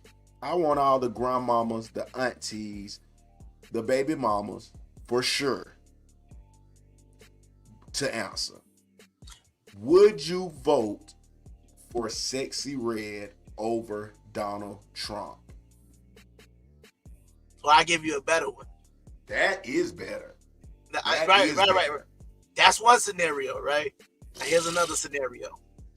Would you vote for Harvey Weinstein if he was a Democrat over Donald Trump? Because Because you don't have no good options. I'm just saying, like, I'm not saying it's about vote for R. Kelly as a Democrat. Vote for R. Kelly as a Democrat over Donald Trump. You see what I'm saying? And then we can flip it and reverse it, right? As a Republican, right? We can do the same thing. You got Kamala Harris on this side, and you got what was the dude that was running the sex island name? Epstein. Would you vote for Epstein? Let's do this. Let's just do this. Since we're going ridiculous, since life has done turned ridiculous. Make it ridiculous. The new presidential campaign. Sexy Red versus Kamala Harris. The women. Sexy Red, the Republican. The Republican, Sexy Red. And I guarantee you, people would support it. No. Now this is why I'm gonna tell you that people would do it. Now this is a wild right here. Now this is gonna be the one where you know that little mind blown emoji. Yeah. Imagine this presidential election. Kamala Harris, Democrat. Michelle Obama, Republican. What is the voters doing, bruh? What is they doing? Michelle Obama, the Republican, because you know how Republicans feel. Y'all already called him Michael. And all. Yes. What is that white Republican? What is they doing? And what's the people who on the Democrat side who like Michelle, but it's like, yo, yeah, that would be a crazy election. Because would it be about Kamala then? You got a black woman. You got a black woman. Michelle Obama ain't. Is it really Kamala? So is it really Kamala now? See, this is what I mean. What are we doing? You can't say I'm voting for Kamala because she's black. Because now you really looking at Michelle Obama's blackness can't be now denied. You got to get into them policies. You have to get into the policies. You see what I'm saying? Absolutely, and that's my point. Because then at a certain point you're gonna look and you got to sit there and it's like now you got to throw all the racism out. You got to throw, and now we actually got to look at the candidates' policies at the point. Yes. Like, what in the world forced Michelle Obama to run as a Republican? You see what I'm saying? Like, but now you really got to dig deep. On all sides. It ain't just black people at this point. Because I know white people across America will be like, how in the world did this happen? You see what I'm saying? Like, imagine that though. A presidential race. Kamala Harris, a Democrat. Michelle Obama, the Republican. That would be the wildest. I would even want to see what people would say. Because imagine Kamala trying to like say something to Michelle about, oh, you over there with white supremacy. Michelle be like, girl, you ain't even black. Stop it. You know, it would be wild, bro. It would be a wild. Yeah. I mean, we already wild as it is, but I'm saying at that point, that's when you say, you know what? Maybe them dudes on the Worst podcast. Let me see what she actually running on. Yeah, you would have to, man. You would have to. Because you can't run on feelings no more. And we saying it like a joke, but that's how crazy this looks with everybody just going off of, oh, she black. She like, what? Well, we got to really think. If you care at all, you have to think. They think she is a man. So what we need? Is it Michelle or Sexy Red? Because y'all took that as a joke. But I'm willing to bet that more black women will vote for Sexy Red than Donald Trump. And that is insane. Yeah. Or I think that more black women, if you saying it that way, if she was the Republican, then they would vote for somebody over Kamala Harris who actually got a political record. Damn. Whether it's bad or not, she done been a senator, she done been a DA, she done been a vice president versus I get on videos and twerk. Damn. We done fell to the bottom of the map. We wouldn't have put a thought in president.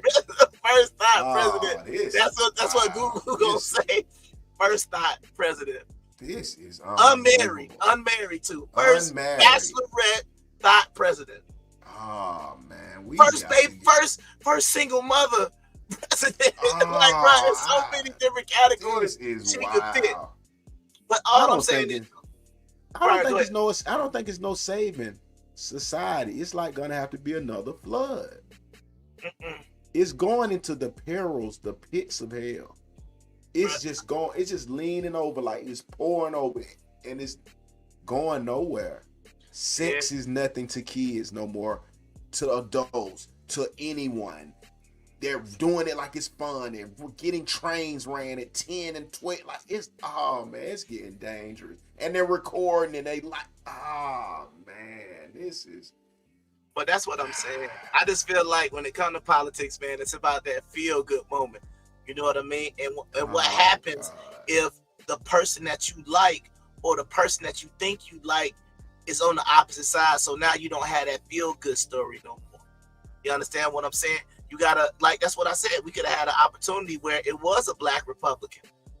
You know, people were saying before Herman Cain died, he might have been able to get some traction. I don't know if he would have won that year, but still. Why didn't they give him a chance? That's the question. You got to think about it. If you would have had Herman Cain versus Joe Biden, you got a black man. He was saying stuff about the blacks. Oh, I'm doing only for the blacks. But once again, but you wouldn't pick him though, right? Because he's on the wrong side. So that's just what I keep trying to say. I really wish that, and that's just one of my goals. I mean, not even my goals, but I really wish somebody would remove political parties off the ballot. So that way, I agree. You're a Democrat, but you actually got to know who you vote for. All that down ballot stuff, that's out the window. Yeah. But, you know what I mean? You got to really say, oh, shoot, I got LaQuisha Jeffries, and then I got Hakeem Johnson. Ooh. Shoot, which one's the Democrat? Oh, shoot, I don't even know. I got LaQuisha. I know they're both black, but dang, I wonder what Hakeem want to do.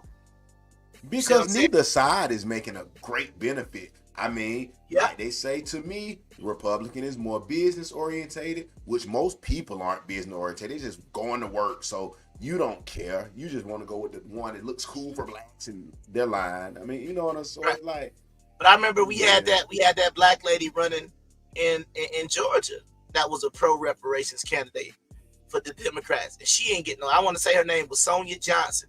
She got no traction. You can tell by the name. So yeah, you get no traction. That like that's why I was saying the independent or something. I mean, let it be somebody who's off like Vivek. What happened to Vivek? He out of there. The libertarian candidate, right? He not even an option. Y'all don't even know what his policy is. He not a Democrat or he's just not even an option. Underneath Biden. Like, come on, y'all got to start doing some research. You got options. I mean, right now, we already talked about this before. You got John F. Kennedy Jr. Or Robert. Is it Robert Kennedy? I forget which one it is. But you got a Kennedy running. You got a Kennedy on the ballot running as an independent. And y'all say he's not even the option. Say is that? Because you got to vote Democrat. You got to vote Republican. Y'all say Trump. Y'all say Trump. Neither one of the candidates are great. Okay, vote for Robert Kennedy or whichever Kennedy is. I don't want to mess it up. They got a Kennedy in the campaign as an independent. Vote for him. Well, nah, I can't vote for him because if I vote for him, it's just gonna take votes away and then Trump gonna win. Or if I vote for him, it'll take votes away from Kamala. You know what I'm saying? If I take votes away from him, it's gonna take votes away from Trump and then Kamala win. We always gonna be in this two-party system and you can't complain if you're not willing to, hey, we gotta show or at least make an effort that these independents or these libertarians or these Green Party people are even an option. Because, you know, like I said before, we ain't seen nobody make no noise outside the Democrat and Republican Party since old billionaire Ross Perot back in the 90s. And man, and for y'all that don't get what he's saying, I'm going to say it in a more urban way. And this is something you need to go to Alexa and get the background music right for the closing sentences. But you need to just look in the mirror and just tell them, I'm searching for the man in the mirror. I'm asking you to change his ways.